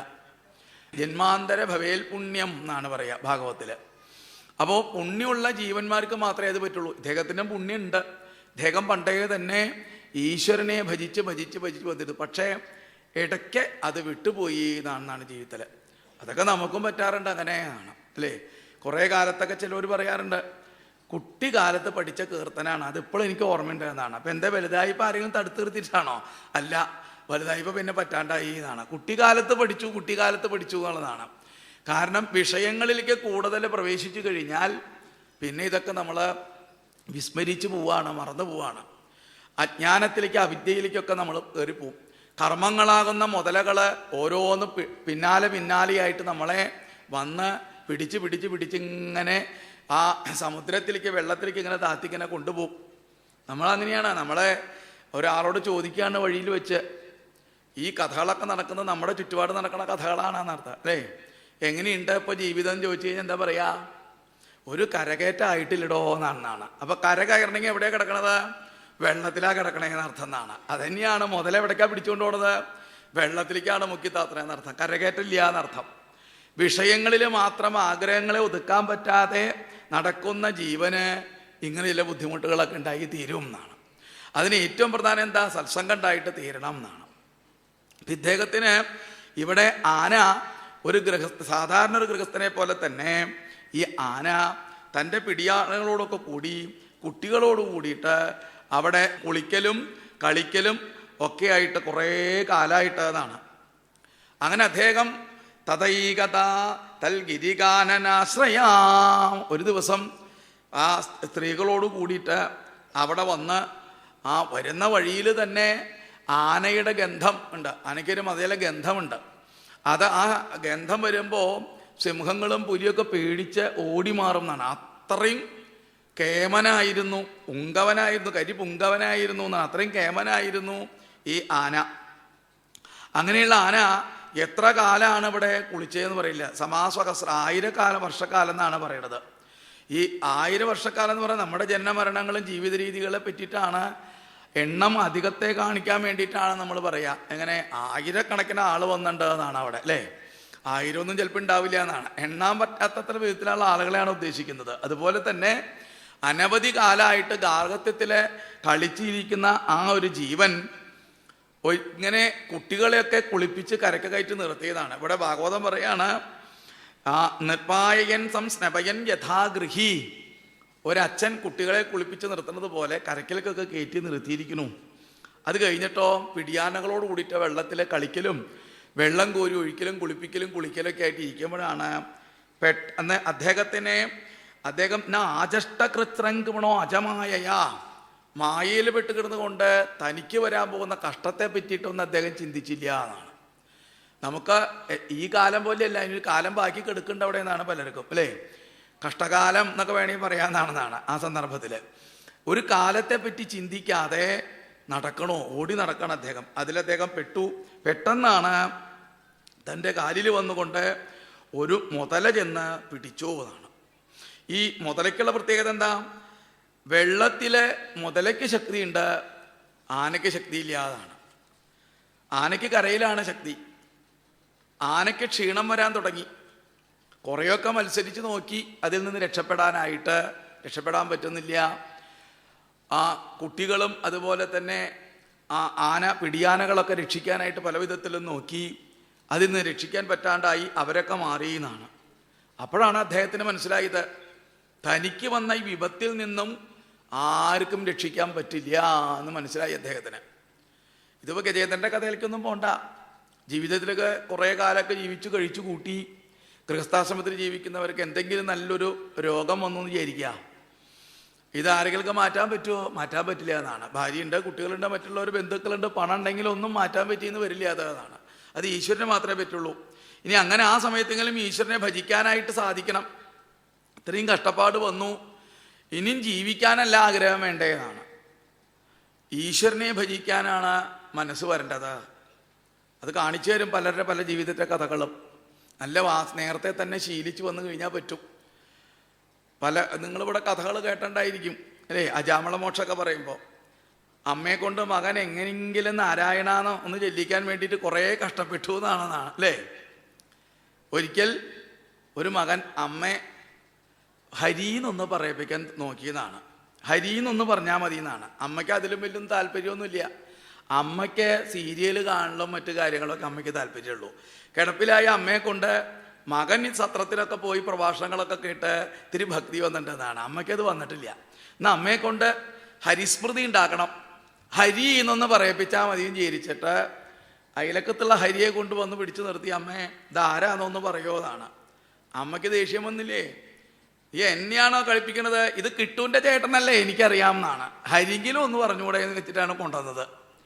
അവസാനം അമ്മ ഹരി എന്ന് പറയണില്ല. അപ്പം പിന്നെ എന്ത് ചെയ്തു? അരിന്നെങ്കിലും പറഞ്ഞാൽ മതി എന്നാണ്. അരി എന്ന് പറഞ്ഞാലും മതി എന്നത്രേ. വേഗം ഒരു അരിമണി എടുത്തുകൊണ്ട് വന്നു. അമ്മേ ഇതെന്താണ് എന്നാണ് ചോദ്യം. അപ്പോഴും അമ്മ പറഞ്ഞു, എന്നെയാ നീ കളിപ്പിക്കണത്? ഇതല്ലേ നെല്ലിൻ്റെ ഉള്ളിലെ കുരു എന്നാണ്. അപ്പോഴും ഹരി എന്ന് പറയാൻ തോന്നില്ല എന്നാണ്. കാരണം നേരത്തെ തന്നെ നാമം ജപിച്ചാലേ പറ്റുള്ളൂ. നാമം ജപിച്ച് ശീലിച്ചാൽ മാത്രമേ അത് വരുള്ളൂ എന്നാണ് മനസ്സിൽ. നേരത്തെ ജപിച്ചു വരണം. അതുപോലെ ഇവിടെ ഇദ്ദേഹത്തിന് എന്തായി? ഇത്തം ഗജേന്ദ്ര സയതാപസങ്കടം പ്രാണസ്യ ദേഗീ വിവശോയദൃച്ഛയാം അപാരയൻ ആത്മവിമോക്ഷണേ ചിരം ദത്യാവിമാം ബുദ്ധിമതാഭ്യപദ്യത. ഭഗവാനെ നല്ലോണം മനസ്സിലാക്കിയിട്ട് വിചാരിച്ചു. തനിക്ക് തന്നെ രക്ഷിക്കാൻ ആരുമില്ല എന്നാണ്. ആ ഭഗവാനെ ഭജിച്ചു. എന്താ ഭഗവാന്റെ പ്രത്യേകത? നമാമി നമാമി മേ ജ്ഞാതയ ആതുരം ഗജാ കുതകരിണ്യ പ്രഭവന്തി മോചിതും ഗ്രാഹേണ പാശേന വിദാതുരാമൃതോപ്യകം ചതം യാമി പരമ്പരായണം. ഈ ഗ്രാഹമാകുന്ന പാശത്തിൽ നിന്നും എന്നെ രക്ഷിക്കാനായിട്ട് ആർക്കാ അവിടേക്ക് മാത്രമേ പറ്റുള്ളൂ, വേറെ ആർക്കും പറ്റില്ല എന്നായി. കാരണം എല്ലാവരും അങ്ങേ ഭയപ്പെട്ടുകൊണ്ടാണ് പ്രപഞ്ചം മുഴുവൻ കറങ്ങിക്കൊണ്ടിരിക്കുന്നത് എന്നാണ്. യക്കശ്ചനേശോബലിനൊന്തഘോരകാൽ പ്രചണ്ഡവേഗാതപിതാവധോ വൃശം. കാറ്റ് വീശുന്നത് അങ്ങേ ഭയപ്പെട്ടിട്ടാണ്, സൂര്യൻ ഉദിക്കുന്നത് അങ്ങേ ഭയപ്പെട്ടിട്ടാണ്. അതുപോലെ എല്ലാം അങ്ങേ ഭയപ്പെട്ടുകൊണ്ടാണ് ഭൂമി ഇങ്ങനെ കറങ്ങിക്കൊണ്ടിരിക്കുന്നത്. ഇനി അവസാനം ഒരാളുണ്ട്, ആരാണെന്നറിയോ? യൽഭയാൽ മൃത്യു പ്രതാപത്യരണം തമീമഹി. അങ്ങേ ഭയപ്പെട്ടിട്ടാണ് ഒരാൾ ഓടി വന്ന് നമ്മളെ തട്ടിക്കൊണ്ടുപോണത്. ആര്? മരണം എന്നാണ് അതിൻ്റെ പേര്. ഏതാണെന്നാണ് അല്ലേ? ചിലർ ഓടി നടക്കണ കണ്ടപ്പോൾ മരിക്കൊന്നുമില്ല എന്ന് ചോദിച്ചിട്ട് ഓടി നടക്കാതാണ് അല്ലേ? ഓടി നടക്കണ കണ്ട ഓരോരോ കാര്യങ്ങൾ ചെയ്യണ കൊണ്ടാണ്. ഇനിയും ഒരു 500 കൊല്ലം ജീവിച്ചിരിക്കുന്ന പോലെയാണ് ചിലവർ സിറ്റ് ഔട്ടിൽ ഇരുന്ന് റോഡിലേക്ക് നോക്കണ കണ്ടുണ്ടാക്കിയതാണ് അല്ലേ? എന്ന് പറഞ്ഞാൽ മരണം എന്ന് പറയുന്ന ഒരു സാധനം നമ്മളെ എപ്പോഴാ തട്ടിക്കൊണ്ടുപോകാന്ന് പറയില്ല. അതെങ്ങനെ? ഇവിടെ പറയാണ് യൽ ഭയാൽ മൃത്യു. ഭഗവാനെ ഭയന്നിട്ട് തന്നെയാണ് മൃത്യുദേവനും വന്നുകൊണ്ടിരിക്കുന്നത്. അങ്ങനെയുള്ള ഭഗവാനെ വലിയ ഒരു വേദാന്ത സ്തുതി അങ്ങോട്ട് സ്തുതിച്ചു ഭഗവാനെ. ഇന്ന ആള് എന്ന് പറഞ്ഞിട്ടൊന്നല്ല ഭഗവാനെ സ്തുതിക്കുന്നത്. അതാണ് എങ്ങനെ? ഓം നമോ ഭഗവതേ തസ്മൈ ഏതച്ചിദാത്മകം പുരുഷായാദിബീജായ പരേശായ വിധീമകീ. ആ സ്വയം ഉണ്ടാകുന്നതും ആരാലും ഉണ്ടാക്കപ്പെടാത്തതുമായിരിക്കുന്ന പ്രകാശസ്വരൂപമായിരിക്കുന്ന നമോ ഭഗവതേ എന്നാണ്. ഭഗവാൻ 6 ഷഡ്ഗുണപരിപൂർണമായിരിക്കുന്ന അല്ലയോ ഭഗവാൻ അങ്ങയ്ക്ക് നമസ്കാരം. നമ എന്നാണ്. മന്ത്രങ്ങൾക്കൊക്കെ നമ എന്ന് പറഞ്ഞാൽ വളരെ പ്രത്യേകതയുണ്ട്. അതാണ് നമ എന്ന് പറയാം. തന്നമ ഇത്യുപാസീത നമ്യന്തേ അസ്മൈ കാമാഹ എന്നാണ്. അതായത് നമ എന്നുള്ള ഒരൊറ്റ പദം കൊണ്ട് തന്നെ ഉപാസന ചെയ്തു കഴിഞ്ഞാൽ നമ്മുടെ എല്ലാവിധ ആഗ്രഹങ്ങളും സാധിപ്പിച്ചതും എന്നാണ് നമ എന്ന് പറഞ്ഞാൽ. കൃഷ്ണായ നമ എന്നൊന്ന് പറഞ്ഞാൽ മതി എന്നാണ് നമ എന്നാണ്. അപ്പം അതുകൊണ്ട് അത്രയും പ്രത്യേകതയിലാണ് ഈ സ്തുതികളൊക്കെ. ഇവിടെ ഈ നാമാവിലൊക്കെ ചെല്ലുമ്പോൾ വിശ്വസാമോ ലളിത സംസ്കാരം നമ എന്ന് പറഞ്ഞാൽ അത് പറയേണ്ടതാണെന്നാണ്. അതുപോലെ ഭാഗവത്തിൻ്റെ അവസാനം ആ ഭാഗവതത്തിന് സംഗ്രഹം ചെല്ലുമ്പോൾ തന്നെ നമ എന്ന് പറഞ്ഞിട്ടാണ് തുടങ്ങാം. അപ്പോൾ പുരുഷായാദിബീജായ, പുരുഷൻ എന്ന് പറഞ്ഞാൽ എല്ലാ എല്ലാ ശരീരത്തിൻ്റെയും ഉള്ളിലിരിക്കുന്നതായിരിക്കുന്ന ആ ഭഗവാന് നമസ്കാരം. അങ്ങ് ഭഗവാനെ ഞാൻ ധ്യാനിക്കണമെന്നാണ്. മുതലയുടെ കയ്യിലേക്ക് പിടിച്ച് വെള്ളത്തിലേക്ക് താത്തണതായിരിക്കുന്ന ആനയ്ക്ക് ആ നേരത്ത് ധ്യാനിക്കാനൊക്കെ പറ്റുമോ? വേണമെങ്കിൽ പറ്റും എന്നാണ്. പല പ്രാവശ്യവും നമ്മളെയൊക്കെ ഈ ഗ്രാഹം പിടിച്ചിങ്ങനെ താത്തും. ആ നേരത്തൊക്കെ ഒന്ന് ഓർമ്മ വന്നാൽ മതി. എന്താ? ഹരേ കൃഷ്ണ എന്നൊന്ന് ഓർത്താൽ മതി. ഇതാണ്. ഒരുപാട് പാശങ്ങളുണ്ട് നമുക്ക്. പാശം എന്ന് പറഞ്ഞാൽ പാശത്തിൽ പെട്ട് കിടക്കുകയാണ് നമ്മളെല്ലാവരും. പാശം എന്ന് പറഞ്ഞാൽ ആ വിദ്യയാണ് ഈ പാശം എന്ന് പറയാനാണ് അല്ലേ? അതുപോലെ പശു എന്നാണ്. അതായത് കയറുകൊണ്ട് കെട്ടിയിട്ടത് കൊണ്ടാണ്, പാശം കൊണ്ട് കെട്ടിടുന്നത് കൊണ്ടാണ് എന്ത് പറയുന്നത്? പശു എന്നാണ്. പശു എന്ന് പറഞ്ഞാൽ തന്നെ വിദ്യാവിഹീന ഇതി പശു എന്നാണ്. യാതൊരു വക അറിവില്ല. ഇപ്പം സാധാരണ തൊഴുത്തിലുള്ള പശുക്കളുടെ കാര്യം തന്നെ നോക്കുക. അവർക്ക് എന്താ? പശുക്കൾക്ക് കുറച്ച് വെള്ളം കുടിക്കണം, കുറച്ച് ഭക്ഷണം കഴിക്കണം, വിസർജിക്കണം, പ്രത്യുൽപാദനം ചെയ്യണം, ഉറങ്ങണം, അത്ര മാത്രമേ ഉള്ളവർക്ക്. വേറെ ചിന്ത എന്തെങ്കിലും ഉണ്ടോ അവർക്ക്? ഇതേവരെ പശു എവിടെന്നെങ്കിലും തൊഴുത്തിൽ നിന്ന് ഇറങ്ങിപ്പോയിട്ട് 10 സെൻറ്റ് സ്ഥലം മേടിക്കാൻ പോയിട്ടുണ്ടോ? പശു പോയിണ്ടാവില്ല എന്നാണ് അല്ലേ? കാരണം എന്താ? അവർക്ക് ഉറങ്ങണം, ഉണ്ണണം, അത്ര മാത്രമേ ഉള്ളൂ എന്നാണ്. വേറെ യാതൊരു വക ശീലമില്ല. അതുപോലെയാണ് മനുഷ്യര് അല്ലേ? കുറേ ഭക്ഷണ സാധനങ്ങളൊക്കെ വാങ്ങിച്ചു കൊണ്ടുവയ്ക്കണോ, അതുപോലെ കഴിക്കണമെന്ന് മാത്രമേ ഉള്ളതാണ്. പശുവിനെ തൊഴുത്തിൽ സാധനങ്ങൾ, പുല്ലൂട്ടിൽ സാധനങ്ങളൊക്കെ ഇട്ട് കൊടുക്കണം മൃഗങ്ങൾക്ക്. മനുഷ്യൻ നല്ല വീടൊക്കെ പണിത ഒരു മാസത്തേക്കുള്ള സാധനങ്ങളൊക്കെ സൂപ്പർ മാർക്കറ്റിൽ നിന്ന് അവിടെ നിന്നൊക്കെ മേടിച്ചു കൊണ്ടുവച്ച് അവിടെ തന്നെ കഴിച്ചിങ്ങനെ കൂട്ടണമെന്നാണ് ജന്മം. അത്രയേ ഉള്ളൂ എന്നാണ്. ഒരു ദിവസം ജനിക്കണു, അവിടെ തന്നെ ഒരു ദിവസം മരിച്ചങ്ങോട്ട് പോകണു. ഇങ്ങനെയാണ് ജീവിതത്തിൻ്റെ പോക്ക്. അപ്പം അതുകൊണ്ട് ആ ഭഗവാനെ നമ്മളെല്ലാവരും ധ്യാനിക്കണം എന്ന് പറയാണ്. ഇനി ഉപനിഷൽ മന്ത്രാണെന്നാണ്, സർവോപനിഷത്തിൻ്റെ മന്ത്രമാണ് പിന്നെ പറയുന്നത്. യസ്മിൻ ഇദം യദശ്ചേദം ഏനേദം യ ഇദം സ്വയം യോ അസ്മാൽ പരസ്മാച്ച പരസ്തം പ്രബധ്യേ സ്വയംഭവം. ഇത് ഒരു 108 പ്രാവശ്യം നമ്മൾ ദിവസം ജപിച്ചാൽ നല്ലതാണെന്നാണ് പറയാം. ഏതിൽ നിന്നാണോ ഒന്നുണ്ടായത്, ഏതിനെ ആശ്രയിച്ചാണോ നിലനിൽക്കുന്നത്, ഏതിലേക്കാണോ ലയിച്ചു ചേരുന്നത്, ആരാൽ പ്രേരിതനാണോ അത് നിലനിൽക്കുന്നത്, ഒക്കെ ആ ഭഗവാൻ തന്നെ, ആ പരബ്രഹ്മസ്വരൂപമായിരിക്കുന്ന ഭഗവാൻ. അതിന് നമസ്കാരം. ഇവിടെ നമ്മളെ ഒന്നും അവിദ്ധതർക്കാണ്, നമ്മളൊന്നും കാണുന്നില്ല എന്ന് വിചാരിക്കേണ്ട. എല്ലാം ഭഗവാൻ സാക്ഷിയായിട്ട് ഇവിടെ കണ്ടുകൊണ്ടിരിക്കണോന്നാണ്. അതുകൊണ്ടാണ് കാലേന പഞ്ചത്വമിതേഷു കൃഷ്ണശോം ലോകേഷു പാലേഷു സർവഹേതുഷു തമസ്തദാസിൽ ഗഗനംഗവീരം യസ്തസ്യമാരോപി വിരാജത്തെ വിഭൂം. സ്വയം പ്രകാശിച്ചു കൊണ്ടിരിക്കുന്ന ആ ഭഗവാൻ പഞ്ചത്വം, നമ്മുടെ നാശത്തെ പറ്റി പറയാണ്. നമ്മൾ എല്ലാവരും ഇങ്ങനെ അധികം കാലമൊന്നും നിലനിൽക്കില്ല അല്ലേ, കുറച്ച് കഴിഞ്ഞാൽ നമ്മളൊക്കെ ഇവിടെ നിന്ന് പോണ്ടതായിട്ട് വരും എന്നർത്ഥം. അപ്പോൾ നമ്മൾ 100 കൊല്ലം മുമ്പ് ആരെങ്കിലും ഇവിടെ ഉണ്ടായിരുന്നോ? ഇല്ല എന്നാണ്. 100 കൊല്ലം കഴിഞ്ഞാൽ ഇനിയിപ്പോൾ ആരെങ്കിലും ഇവിടെ ഉണ്ടാവുമോ? ഇല്ല. അപ്പോൾ അതിനിടയ്ക്ക് കുറച്ച് കാലം മാത്രമേ നമ്മളിവിടെ ജീവിച്ചിരിക്കുന്നുള്ളൂ എന്നാണ്. അല്ലാതെ 500 കൊല്ലമായിട്ട് ആരെങ്കിലും ഉണ്ടോ? എൻ്റെ 500 കൊല്ലത്തെ മുത്തശ്ശിയെ വന്നിരിക്കണേന്ന് ആരെങ്കിലും പറഞ്ഞുണ്ടോ? ഇല്ല എന്നാണ് അല്ലേ. 70, 80 തന്നെ ആകുമ്പോഴേക്കും പോകാൻ വയ്യെന്നാണെന്നാണ്. അപ്പം അതുകൊണ്ട് അത്രയേ ഉള്ളൂ മനുഷ്യജീവിതം. ആ ഭഗവാൻ സ്വയം പ്രകാശിച്ചുകൊണ്ട് ഇതൊക്കെ ചേതനമാക്കി ഇതിനെ പരിപാലിച്ചു കൊണ്ടിരിക്കുന്നു. അല്ലയോ ഭഗവാൻ, അങ്ങയ്ക്ക് നമസ്കാരം എന്നാണ്. അങ്ങനെയുള്ള ഭഗവാൻ നയസ്യ ദേവാർഷയപദം വിദോ ജന്തുർ പുനഃകോർഗതിഗന്തുമീരിതും യഥാ നടസ്യാകൃതിർവിജേഷ്ടതോ ദുരത്തയാനുക്രമണ സമാസാമതോ. എന്നെ രക്ഷിക്കട്ടെ, സമാവതോ, എന്നെ രക്ഷിക്കട്ടെ എന്നാണ് ഭഗവാൻ. ആ ഭഗവാന്റെ പ്രത്യേകത നടസ്യാകൃതിർ, ഒരു നടനെ പോലെയാണ് ഭഗവാന്റെ അവതാരങ്ങൾ. അതാണ് കൃഷ്ണാവതാരം, രാമാവതാരം അല്ലേ, നരസിംഹാവതാരം. ആ കഥ ഉച്ചയ്ക്ക് മുമ്പ് കഴിഞ്ഞിട്ടേ ഉള്ളതാണ് അല്ലേ. എന്തേ, ഒരു നടനെ പോലെ ആണ് ആവിർഭവിച്ചു. ആ ധർമ്മങ്ങളൊക്കെ ഭഗവാൻ വേണ്ട വിധത്തിൽ നേരെയാക്കിക്കൊണ്ട് അവിടെ നിന്ന് അന്തർധാനം ചെയ്തു എന്നാണ്. നരസിംഹാവതാരം അധികം കാലം ഉണ്ടായിരുന്നോ? ഇല്ല എന്നാണ്. ഉച്ചയ്ക്ക് 2 മണി കൂടിയിട്ട് അവതരിച്ചു. സന്ധ്യയോട് കൂടിയിട്ട് ഹിരണ്യകശിപുവിനെ നിഗ്രഹിക്കും കൊണ്ട് അവിടെ അന്തർധാനം ചെയ്തു എന്നാണ്. അല്ലാതെ കുറേ കാലമൊന്നും ഉണ്ടായിരുന്നില്ല എന്നാണ്. ശ്രീകൃഷ്ണ അവതാരം 125 വർഷക്കാലം. ഇങ്ങനെ തുടങ്ങിയിട്ട് അവതാരങ്ങൾ നോക്കുകയെന്ന് വിചാരിച്ചാൽ ധർമ്മത്തെ രക്ഷിക്കാം അല്ലേ, വേദസംരക്ഷണം, ഭക്തസംരക്ഷണം, ലോകസംരക്ഷണം, ദുഷ്ടനിഗ്രഹണം, ഇങ്ങനെ തുടങ്ങിയിട്ട് അനവധി കാര്യങ്ങൾ ഈശ്വരന് മാത്രമേ ചെയ്യാൻ പറ്റുള്ളൂ എന്നാണ് ആ കാര്യങ്ങൾ. അതിനുവേണ്ടി ഭഗവാൻ അവതരിക്കണു. അങ്ങനെയുള്ള ഭഗവാൻ എന്നെതാ രക്ഷിക്കട്ടെ എന്ന് പറയാണ്. ഇനി അങ്ങേ ഭജിക്കുന്നവരാരാ? വിമുക്ത സംഗാ മുനയസ്സു സാധവാം ചരന്ത്യലോകവ്രതമവ്രണം വനേ ഭൂതാത്മഭൂതാ സുഹൃതസമേ ഗതി. ആ ഭഗവാൻ വിമുക്ത സംഘാമുനയ, എല്ലാ സംഘങ്ങളും മാറ്റി ഈശ്വരനെ ഭജിക്കാനായിട്ട് മഹർഷിമാര് കാട്ടിലേക്ക് പോകണു എന്നാണ്. കാട്ടിലേക്ക് പോകണു വിമുക്ത സംഘനായിട്ട്. അങ്ങനെയുള്ള അവരെ ആ ഭഗവാനെ ഭജിച്ചുകൊണ്ട് അങ്ങയുടെ പാദത്തിൽ ചേരണമെന്നാണ്. എന്നാൽ സാധാരണ ഗൃഹസ്ഥന്മാർക്ക് അത് സാധിക്കുമോ? എന്നെ പോലെ ഒരു ആനയ്ക്കത് പറ്റുമോ എന്നാണ്. പറ്റും. അതുകൊണ്ടാണ് അങ്ങക്ക് പ്രത്യേകിച്ച് അസുരന്മാരെന്നോ മനുഷ്യരെന്നോ തിര്യക്കുകളെന്നോ എന്നങ്ങക്കൊരു ഭേദവ്യത്യാസമില്ല. രാമായണത്തിലേക്ക് നോക്കിയാൽ കാണാം.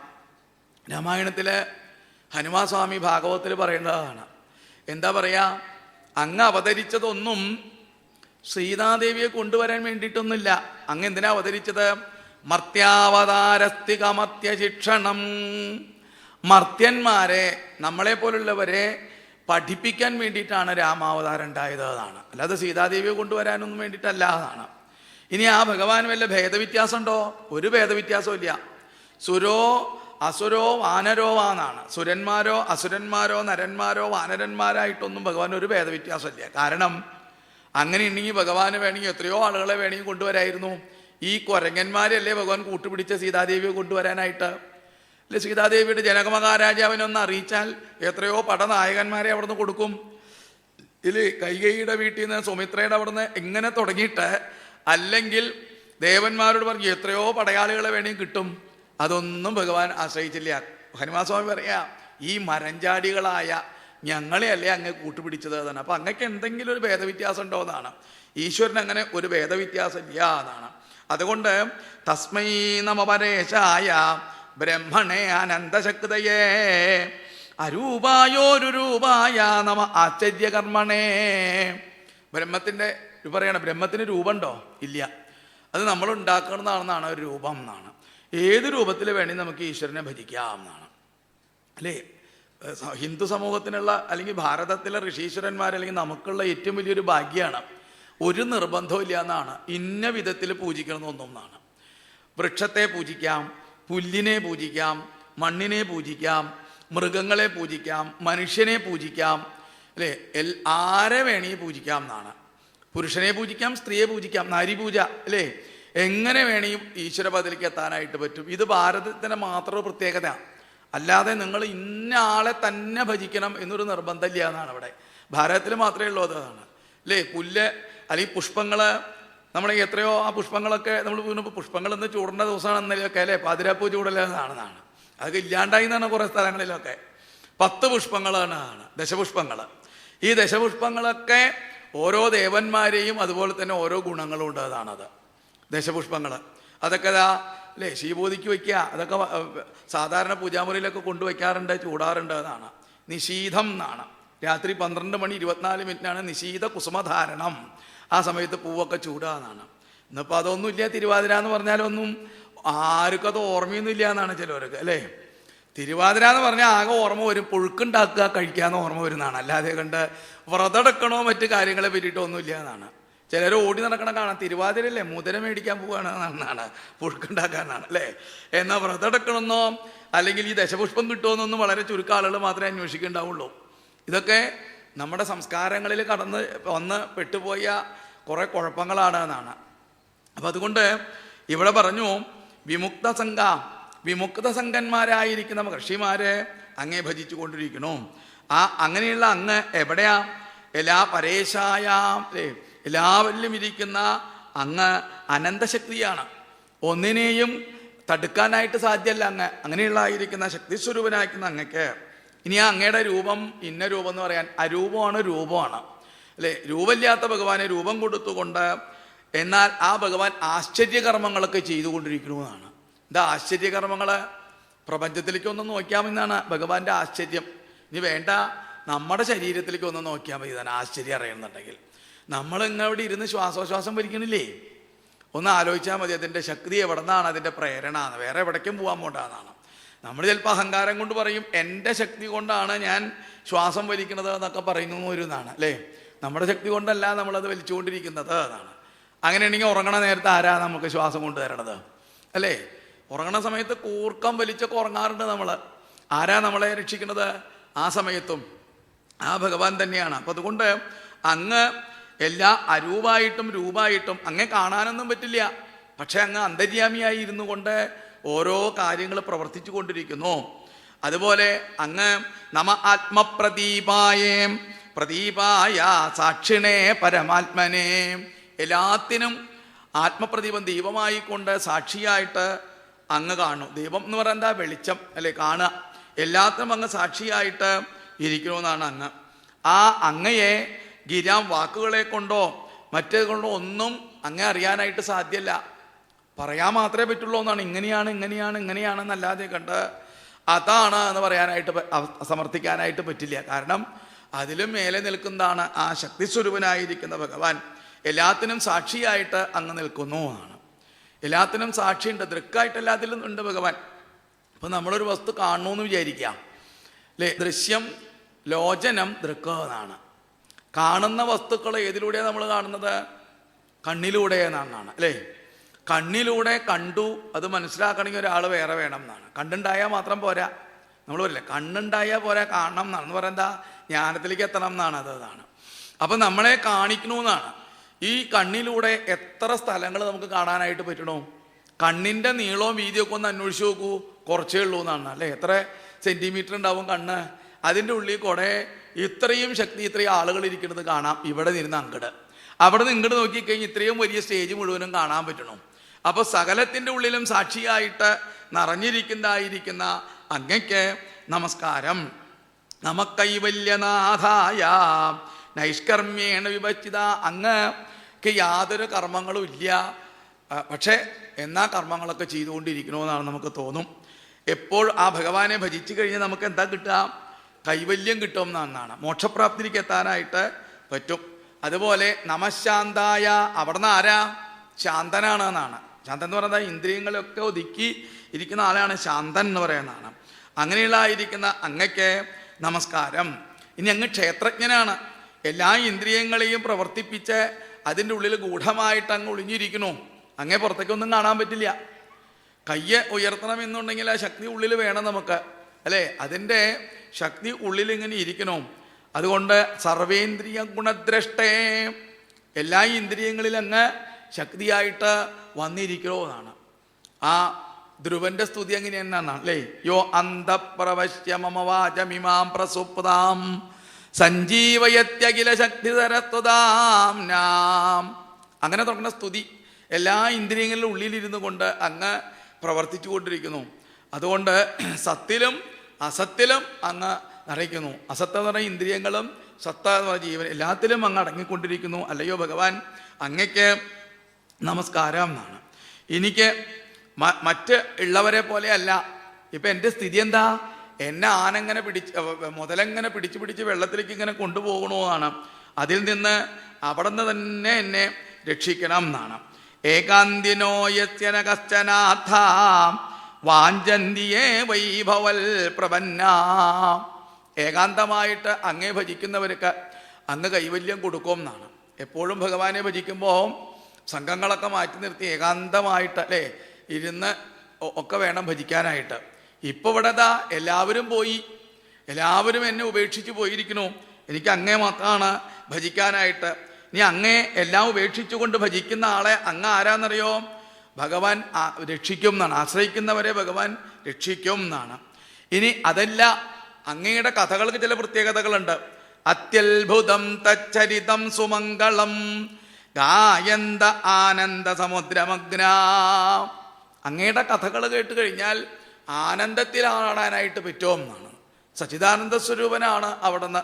അതുകൊണ്ട് അവിടുത്തെ കഥകൾക്കും അതുപോലെ തന്നെ പ്രത്യേകതകളുണ്ട് എന്നാണ്. എപ്പോഴും ഭഗവാൻ ആനന്ദസ്വരൂപനാണ്. ഭഗവാനും നമ്മളും തമ്മിൽ വളരെ വ്യത്യാസമുണ്ട്. ഭാഗവത്തിൻ്റെ തുടക്കത്തിൽ തന്നെ അതാ പറയാ, സച്ചിദാനന്ദ രൂപായ വിശ്വോൽപത്യാദിഹേതവേ താപത്രയ വിനാശായ ശ്രീകൃഷ്ണായ വയം നമാ എന്ന് പറഞ്ഞാൽ തുടങ്ങാം. എന്താ സച്ചിദാനന്ദം എന്ന് പറഞ്ഞാൽ? ഭഗവാൻ സത്താണ്, ചിത്താണ്, ആനന്ദമാണ് എന്നാണ്. നമ്മളൊന്നും സത്തല്ല എന്നാണ്. നമ്മൾ സത്തല്ല എന്ന് പറയണമെങ്കിൽ നമ്മൾ ആരാ? ദേഷ്യം വന്ന് ചിലർ വിളിയുണ്ട് എന്നാണ്. എന്താ സത്ത് എന്നല്ല വിളിക്കുക, ഇപ്പുറത്തൊരു ആചാർക്കും അസത്തേ എന്നാണ്, അല്ലേ? സത്തല്ല, അസത്താണ് എന്നർത്ഥം.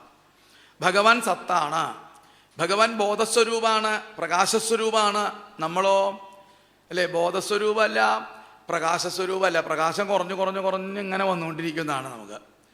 ഇനി ഭഗവാൻ ആനന്ദസ്വരൂപാണ്, നമ്മളോ ദുഃഖസ്വരൂപാണ് എന്നർത്ഥം. ഭഗവാൻ ഒരിക്കലും ദുഃഖമോ അതുപോലെ തന്നെ സന്തോഷമോ മറ്റു കാര്യങ്ങളോ ഒന്നും ഭഗവാന് ബാധകമല്ല. എന്നാൽ നമ്മളോ ഇതിനൊക്കെ വിധേയത്വം വന്നുകൊണ്ടിരിക്കും എന്നർത്ഥം. നമ്മളത് അനുഭവിച്ചുകൊണ്ടിരിക്കും. ഭഗവാന്റെ മുമ്പിൽ എന്തിനാ തൊഴാൻ പോകുന്നത്, നമസ്കരിക്കാൻ പോകുന്നത്? 100 കൂട്ടം കാര്യങ്ങൾ പറയാണ്ടാവുന്നതാണ് ഭഗവാനോട്, അല്ലേ? കാരണം ഓരോരോ ആഗ്രഹങ്ങൾ. അപ്പം നമ്മൾ അനൃത ജഡ ദുഃഖസ്വരൂപാണ്. ഭഗവാൻ സച്ചിദാനന്ദ സ്വരൂപനാണ്. ആ ഭഗവാന്റെ അത്യത്ഭുതം തച്ചരിതം സുമംഗളം, അവിടുത്തെ ചരിതങ്ങൾ ഇങ്ങനെ കേട്ടുകൊണ്ടിരുന്നാൽ മതി. അതെന്തുണ്ടായിത്തീരും? മംഗളായിട്ട് വരും എന്നാണ് നമുക്കൊക്കെ ആണ്. ഭഗവാന്റെ കഥകളെ ഭഗവാനെ ആശ്രയിച്ചു നോക്കൂ, ഭാഗവതത്തെ ആശ്രയിച്ചു നോക്കൂ, മംഗളേ വരുള്ളൂ, അമംഗളമൊന്നും വരില്ല എന്നാണ്. ഇന്നേ വരെ ഭാഗവതം വായിച്ചും സപ്താഹം കേട്ടിട്ടും ഒന്നും ആരും ചീത്തയായി പോയി കേട്ടിട്ടുണ്ടാവില്ല എന്നാണ്. അങ്ങനെ ഉണ്ടാവുമോ? എന്നുണ്ടെങ്കിൽ പിന്നെ വളരെ അതിശയാന്ന് വിചാരിക്കാം. അല്ലെങ്കിൽ അതിനെ മനസ്സിലാക്കിയിട്ടില്ല വേണ്ട വിധത്തിൽ എന്നാണ് പറയാം. വേണ്ട വിധത്തിൽ മനസ്സിലായില്ലെങ്കിൽ ചിലപ്പോൾ അപകടമായിട്ട് തീരും എന്നാണ്. അമ്മാവൻ മരുമകനെ ഭാഗവതം പഠിപ്പിക്കാൻ പറഞ്ഞാച്ച പോലെയാവുമെന്നാണ്. അമ്മാവൻ വന്ന് കുറച്ച് ദിവസമായി വീട്ടിൽ ഇങ്ങനെ കൂടി കഴിയണു, പെങ്ങളുടെ കൂടെ കഴിയാമെന്ന് വിചാരിച്ചിട്ട് അതാണ്. അങ്ങനെ ഇരിക്കുമ്പോഴാണ് അമ്മാവൻ തീരുമാനിച്ചേ ഇവനെ ഒന്ന് ഭാഗവതം ഒന്ന് പഠിപ്പിക്കാൻ ചോദിച്ച് നല്ലൊരു ഗുരുനാഥൻ്റെ അടുത്തേക്ക് മരുമകനെ ഭാഗവതമൊക്കെ പഠിപ്പിക്കാൻ പറഞ്ഞു വിട്ടു. ഭാഗവതമൊക്കെ പഠിച്ച് വന്നപ്പോൾ തന്നെ അമ്മാവൻ ചാരികസേരയിൽ കിടക്കേണ്ടതാണ്. ചോദിച്ചു, എന്താ നീ പഠിച്ചേ? കേമനായോ? ചൊവ്വ പഠിച്ചു. എന്താ മനസ്സിലാക്കിയേ? വേണമെങ്കിൽ അമ്മാവനെയും കൊല്ലാം എന്നത്രേ മനസ്സിലാക്കിയതാണ്. കാരണം എന്താ? കൃഷ്ണ അമ്മാവനെ കൊന്നില്ലേ എന്നാണ്. പിന്നെ അമ്മാമ അധികം നേരം ഇരുന്നില്ല, കാലുകൊടയൊക്കെ എടുത്തു, വേഗം അവിടെ നിന്ന് രക്ഷപ്പെട്ടു എന്നാണ് വേണ്ടത് എന്നാണ്. കാരണം വേണ്ടാത്ത അല്ലേ, നല്ല രീതിയിൽ മനസ്സിലാക്കണമെന്നാണ്. ശ്ലോകങ്ങളൊക്കെ കാണാപ്പാഠം പഠിച്ചു, മന്ത്രങ്ങളൊക്കെ കാണാപ്പാഠം പഠിച്ചു, എന്നിട്ട് എന്താ അവസാനം അപകടം പറ്റും എന്നാണ്. ഭാഗവത്തിലേക്ക് നോക്കിയാൽ മതി. നല്ല സൽഗുരുനാഥന്മാരെ കിട്ടും. മൃഗാസുരന് ആര്യ കിട്ടുക? നാരദ മഹർഷി നടന്നായിരിക്കും നല്ലൊരു ഗുരുനാഥനെ കിട്ടിയെന്നാണ്. എന്നിട്ട് ആരെയെ ഭജിക്കാൻ പറഞ്ഞത്? സാക്ഷാൽ കൈലാസനാഥനെ എന്നാണ് ഭജിക്കാനായിട്ട്. എത്ര ദിവസം കൊണ്ട്? 7 ദിവസം കൊണ്ട് ഭഗവാനെ ഭജിച്ചു എന്നാണ്. എന്താ ഭാഗ്യം എന്ന് ആലോചിച്ച് നോക്കൂ. നാരദ മഹർഷി ഗുരുനാഥനായിട്ട് കിട്ടുക, അതും സാക്ഷാൽ കൈലാസനാഥനെ ഭജിക്കാൻ പറ്റുക. 7 ദിവസം കൊണ്ട് ഭഗവാനെ ഭജിച്ചു, ഭഗവാൻ പ്രത്യക്ഷപ്പെട്ടു. അപ്പൊ എന്തായി അല്ലേ? മനസ്സിനെ നിയന്ത്രിക്കാനായിട്ട് പറ്റില്ല എന്നാണ്. അതുകൊണ്ട് എന്തായി? നൂനം ഗൗരീഹരണലാലസ. എവിടേക്കാ നോട്ടം പോയത്? ഗൗരിയിലേക്കാണ് നോട്ടം പോയെന്നാണ്. അതുകൊണ്ട് എന്തായി? അവനാന് തന്നെ നാശം പറ്റിയെന്നാണ്. അപ്പൊ കുറേ ഭാഗവതം വായിച്ചിട്ടും പഠിച്ചിട്ടും ഭഗവാനെ നമസ്കരിച്ചിട്ടും തൊഴുതിട്ടും ഒരുപാട് ഏകാശി നോറ്റിട്ടും കാര്യങ്ങൾ ചെയ്തിട്ട് എന്താ നേരെയാവത്തേന്ന് ചോദിച്ചു കഴിഞ്ഞാൽ കുറേ കൂടെ നേരെയാക്കാനുണ്ട് എന്നാണ് കുറേ സംഗതികൾ. അപ്പോഴേ നമ്മൾ ശരിയായിട്ട് വരുള്ളൂ. അതുകൊണ്ട് ഇവിടെ പറയാ, അവിടുന്ന് മുക്താത്മബീ സുഹൃതയെ പരിഭാവിതായ ജ്ഞാനാത്മനെ ഭഗവതേ നമ ഈശ്വരായ.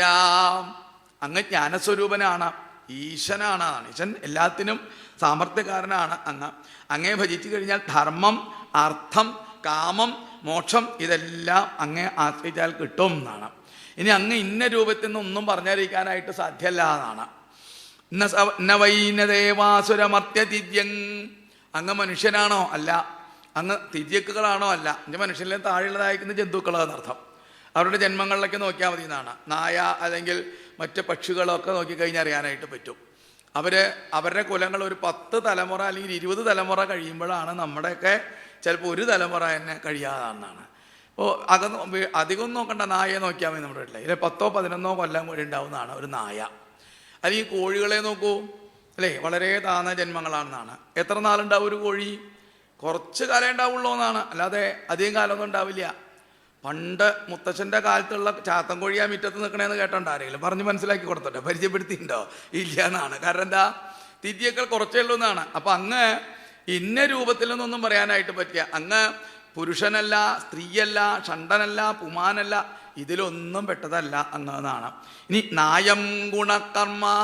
അങ്ങക്ക് ഗുണങ്ങളും ബാധകമാണോ? അല്ല. അങ്ങ് സത്വഗുണത്തിലോ രജോ ഗുണത്തിലോ തമോ ഗുണത്തിലും മേലെയാണ് അങ്ങ് എന്നാണ്. അങ്ങാരാ? നിർഗുണസ്വരൂപനാണ്. നമ്മളവിടേക്ക് എത്തണം. നമ്മൾ ആ നിർഗുണസ്വരൂപത്തിലായിരിക്കുന്ന ഭഗവാനെ ഭജിക്കണം. നിർഗുണസ്വരൂപനായിരിക്കുന്ന ഭഗവാനെ, പരബ്രഹ്മത്തെയാണ് ഗജേന്ദ്രൻ ഇങ്ങനെ ഭജിച്ചുകൊണ്ടിരിക്കുന്നത് എന്നാണ്. നമസ്തുഭ്യമനന്ത നമോ നമസ്തുഭ്യമസഖ്യവേഗ ശക്തിത്രയായ അഖിലധീ ഗുണായ പ്രപന്നപാലായ ദുരന്തശക്തയെ കതീന്ദ്രിയാണാമനവാപ്യവത്മനെ. അവിടത്തെ ശരണം പ്രാപിക്കുന്നവർക്ക് അങ്ങ് ശരണ്യനായിട്ടിരിക്കുന്നു. അല്ലയോ ഭഗവാൻ, അങ്ങയ്ക്ക് നമസ്കാരം എന്നാണ്. ഇതെവിടെയാ സന്ദർഭം? നമ്മളിപ്പോൾ സ്തുതി ഒടുങ്ങിയിട്ട് കുറേ നേരമായി. എവിടെയാ സന്ദർഭം? വെള്ളത്തിലേക്ക് ഇങ്ങനെ പിടിച്ചു വലിച്ചു കൊണ്ടുപോവാണെന്നാണ്. ശ്ലോകത്തിൻ്റെ ഘടന തന്നെ അങ്ങനെയാണ്. മുങ്ങണ നേരത്തൊക്കെ ഇത്തിരി പെട്ടെന്നായിരിക്കും ശ്ലോകങ്ങൾ എന്നാണ് അല്ലേ. ശ്വാസം കിട്ടുന്ന നേരത്തൊക്കെ ഇത്തിരി ദീർഘിച്ച് സ്തുതിക്കും എന്നാണ്. അങ്ങനെ അവിടെ കിടന്നുകൊണ്ട് അദ്ദേഹത്തിന് അവസാനം എന്തായി? ഭഗവാനെ ഭജിച്ച് ദേവന്മാരും മറ്റുള്ളവരും ഒക്കെ മുമ്പിൽ വന്ന് അങ്ങോട്ട് നിന്നു. അവർക്ക് തോന്നി ഞങ്ങളിൽ നിന്നല്ല സ്തുതിക്കണേന്നാണ്. ബ്രഹ്മാദയോ വിവിധ ലിംഗഭിതാഭിമാന നൈതേയതോമസ്നൻ നികലാത്മകത്വാൽ. ബ്രഹ്മാവ്, ദേവന്മാര് തുടങ്ങിയതായിരിക്കുന്ന എല്ലാവരും വന്ന് അവിടെ വന്നിങ്ങനെ നിൽക്കുകയാണ്. അവർക്ക് തോന്നി ഞങ്ങളെല്ലാം സ്തുതിക്കണേ. പിന്നെ ആരായിരിക്കും? അപ്പോഴാണ് സാക്ഷാൽ ഭഗവാൻ ഛന്തോമയേന ഗരുഡേന സമോക്യമാന. പെട്ടെന്ന് തന്നെ ഗരുഡന്റെ പുറത്ത് അവിടെ അങ്ങോട്ട് ഹരിരാവിരാസിൽ അവിടെ നിന്ന് ഭഗവാൻ അങ്ങോട്ട് പ്രത്യക്ഷപ്പെട്ടു തന്നെയെല്ലാം പെട്ടെന്ന് ഭഗവാൻ അവിടെ നിന്ന് ഇങ്ങോട്ട് ചാടി എന്നാണ്. ഗരുഡന്റെ പുറത്തു നിന്നാണ്. അല്ലാതെ പതുക്കെ വന്നിട്ട് ഇങ്ങനെ ഇറങ്ങുമെന്നല്ല ചെയ്തത്. എന്താ കാരണം? ഭൂരി കാരുണ്യവേകാൽ. തൻ്റെ ഭക്തൻ കുറേ നേരമായി തന്നെ സ്തുതിച്ചുകൊണ്ടിരിക്കണു. ഈ ഗരുഡൻ വന്ന് നിൽക്കണമെങ്കിൽ കുറച്ച് നേരം പിടിക്കും എന്നാണ്. പ്ലെയിനൊക്കെ വന്ന് നിൽക്കണണ്ടില്ല. അതുപോലെയാണ് ഗരുഡൻ ഇങ്ങനെ വന്ന് ലാൻഡ് ചെയ്യണമെങ്കിൽ കുറച്ച് നേരം പിടിക്കുക. അതൊന്നും പറ്റില്ല. തൻ്റെ ഭക്തനെ വേഗം പിടിച്ച് കരകയറ്റണം. അങ്ങോട്ട് ചാടി അങ്ങോട്ട് ഇറങ്ങി ഭഗവാൻ. അങ്ങനെയോ ഇറങ്ങിയിട്ടോ ആ ആനയെയും അതുപോലെ തന്നെ ഗ്രാഹത്തെയും പിടിച്ചങ്ങോട്ട് കാറ്റാണ്. അപ്പം ഇദ്ദേഹത്തിൻ്റെ കയ്യിൽ എന്തുണ്ട്? ഭഗവാനെ കണ്ടപ്പോൾ കൊടുക്കാനായിട്ട് ഒരു താമര ഉണ്ട് എന്നാണ്, കമലം എന്നാണ് അതിൻ്റെ പേര് എന്നാണ് അല്ലേ. ആ ഒരു താമര എടുത്തുകൊണ്ട് ഭഗവാന്റെ നേര്യങ്ങട് നീട്ടിയാണ്. അവസാന നിമിഷത്തിൽ ഭഗവാനെ കൊടുക്കാനായിട്ടുള്ള സാധനം അല്ലേ, നാരായണാഖില ഗുരോ ഭഗവൻ നമസ്തേ, നാരായണാഖില ഗുരോ ഭഗവൻ നമസ്തേ. അവസാനത്തെ ശ്വാസമാണ്. ഇനി എന്താവുന്നൊന്നും പറയാനായിട്ട് പറ്റില്ല. ഭഗവാൻ ആനയെയും അതുപോലെ തന്നെ ആ ഗ്രാഹത്തെയും കരക്കി കയറ്റി തൻ്റെ സമ്യക് ദർശനം എന്നാണ്, സുദർശന ചക്രം കൊണ്ട് ആദ്യം തന്നെ മുതലയെ അങ്ങോട്ട് നിഗ്രഹിച്ചു. മുതലയെ അങ്ങോട്ട് നിഗ്രഹിച്ച് മുതലയ്ക്ക് ആദ്യം തന്നെ മോക്ഷം കൊടുത്തു ഭഗവാൻ. അത് കഴിഞ്ഞിട്ടോ ഗജേന്ദ്രനെ ഒന്ന് തൊട്ടോടു കൂടിയിട്ട് തന്നെ ഗജേന്ദ്രൻ്റെ രൂപമൊക്കെ മാറി നല്ല പുരുഷനായിട്ട് വന്നതാണ്. തമ്പീക്ഷ്യ പീഡിതമജ സഹസാപതീര്യസഗ്രാഗമാശു സരസാക്രമയോച്ചകാര ഗ്രാഹാൽ വിപാടിത മുഖാദരിണോ ഗജേന്ദ്രം സംവശ്യതാം ഹരിയോജശ്രയാണാം. രണ്ടാൾക്കും ഭഗവാൻ മോക്ഷം കൊണ്ട് കൊടുത്തതാണ്. അപ്പോഴാണ് കഥകളൊക്കെ കേട്ടുകൊണ്ടിരിക്കുന്ന രാജാവിന് വീണ്ടും സംശയം, ഇതാരാണ് ഈ ഇത്ര വലിയ കേമനാണ്? ഇവിടെ ഭഗവാന്റെ അവതാരവും അതുപോലെ തന്നെ ഇവർക്ക് മോക്ഷം കൊടുക്കുന്ന സന്ദർഭങ്ങളിലൊക്കെ ആ ആകാശത്ത് നിന്നുകൊണ്ട് ബ്രഹ്മാവ് ദേവന്മാർ തുടങ്ങിയവരൊക്കെ തന്നെ ഭഗവാനെ സ്തുതിക്കാനായിട്ട് തുടങ്ങിയെന്ന് പറയാണ്. എന്താ ഭഗവാനെ സ്തുതിച്ചു, ഹരിയായിട്ട് അവതരിച്ച ഭഗവാനെ സ്തുതിക്കാൻ തുടങ്ങി. നോക്കൂ, ഒരു ആനയെ രക്ഷിക്കാൻ വേണ്ടിയിട്ട് ഭഗവാൻ വന്ന് നിൽക്കണോ? ആശ്ചര്യം ആശ്ചര്യം ആശ്ചര്യം എന്നാണ്. അങ്ങനെ അതും ഒരു താമരയാണ് കൊടുത്തത്. അതാണ് താമരയ്ക്കും ചില പ്രത്യേകതകളുണ്ട് അതാണ് അല്ലേ. താമര എന്ന് പറഞ്ഞത് തന്നെ കമലം എന്നാണ്. കമലത്തിനുള്ള പ്രത്യേകത എന്താണെന്നറിയോ? ബ്രഹ്മാവിനേക്കാളും മുമ്പുണ്ടായതാണ് ആര്? താമര എന്നാണ് പറയാതാണ്. അപ്പോൾ ബ്രഹ്മാവ് രണ്ടാമനാണ്. ആ താമരയിലാണ് ആരുണ്ടായത്? ബ്രഹ്മാവ് ഉണ്ടായിരിക്കുന്നത് എന്നാണ്. അപ്പോൾ താമരയ്ക്ക് ചില പ്രത്യേകതകളുണ്ട് അതാണ്. താമരയ്ക്ക് സംഘം അല്ലേ, ഒന്നിനോട് ഒട്ടലില്ല എന്നാണ് താമരയ്ക്ക്. ഭഗവാന്റെ ഒരു പേര് തന്നെയാണ് അംബുജാക്ഷൻ അല്ലേ. ഓരോരോ പേരുകളുണ്ട് എന്നാണ്. ഭഗവാന്റെ കയ്യ് കാല് ഒക്കെ അരവിന്ദം, അതായത് താമര കൊണ്ടാണ് വർണ്ണിക്കുക അല്ലേ. മുഖാരവിന്ദേ വിനിവേശയന്തം ഭഗവാനെ സ്തുതിക്കുമ്പോൾ അങ്ങനെ പറയാം. അങ്ങനെ എല്ലാ അരവിന്ദാണ്, ഒന്നിനോടും സംഘമില്ല. ഇനി അതറിയണമെങ്കിൽ താമരയുടെ ഇതള എടുക്കുക, ഇത്തിരി വെള്ളയിൽ ഒഴിച്ചാലോ അതിങ്ങനെ ഉരുണ്ട് കളിക്കുന്നതാണ്. അതുപോലെയാണ് ഒന്നിനോടും ഭഗവാൻ ഒട്ടലില്ല. ഒട്ടൽ ആർക്കേ ഉള്ളൂ? നമുക്ക് മാത്രമേ ഉള്ളൂ എന്നാണ് സംഘം കാര്യങ്ങൾ. അങ്ങനെയുള്ള ഭഗവാനെ ഭജിച്ചു എന്നാണ്. ഇനി ഗരുഡൻ എന്ന് പറഞ്ഞാൽ തന്നെ ചന്തോമയൻ എന്നാണ് ഗരുഡനെ പറയാണ് അല്ലേ. എങ്ങനെ സ്തോത്രങ്ങളെ കൊണ്ടും സ്തുതികളെ കൊണ്ടൊക്കെ ഭഗവാനെ ഭജിച്ചു കഴിഞ്ഞാൽ നമുക്ക് സമ്യക് ദർശനം ഉണ്ടായി തീരും എന്നാണ്. ആ ചക്രം എന്നാണ്. ആ ചക്രത്തിൽ പെട്ടിട്ടാണ് നമ്മളെല്ലാവരും ഇങ്ങനെ കാലങ്ങൾ ഇങ്ങനെ കഴിച്ചു പോയിക്കൊണ്ടിരിക്കുന്നത് എന്നാണ് അല്ലേ. ചക്രം നാരായണത്തിൽ പറയാം അവസാനം അല്ലേ. ദുർവാരം ദ്വാദശാരം ത്രിശതപരിമിള ഷഷ്ടി പർവാഭിവീതം സംഭ്രാമ്യൽ ക്രൂരവേഗം ക്ഷണമനുജഗതാചിത്യസന്താപമാനം ചക്രം തേ കാലരൂപം വ്യഥയതുനതുമാം ത്വൽപാദൈകാവലംബം വിഷ്ണോ കാരുണ്യസിന്ധോ പവനപുരപതേ ഭാഗി സർവാമയൗകാൽ. എങ്ങനെ 12 രാശികൾ, 12 ആരം, അതുപോലെ തന്നെ 365 ഇതളകൾ ഓടുകൂടിയതായിരിക്കുന്ന ആ ഒരു കാലചക്രത്തിലാണ് ഇങ്ങനെ കറങ്ങിക്കൊണ്ടു പോകുന്നത് എന്നാണ്.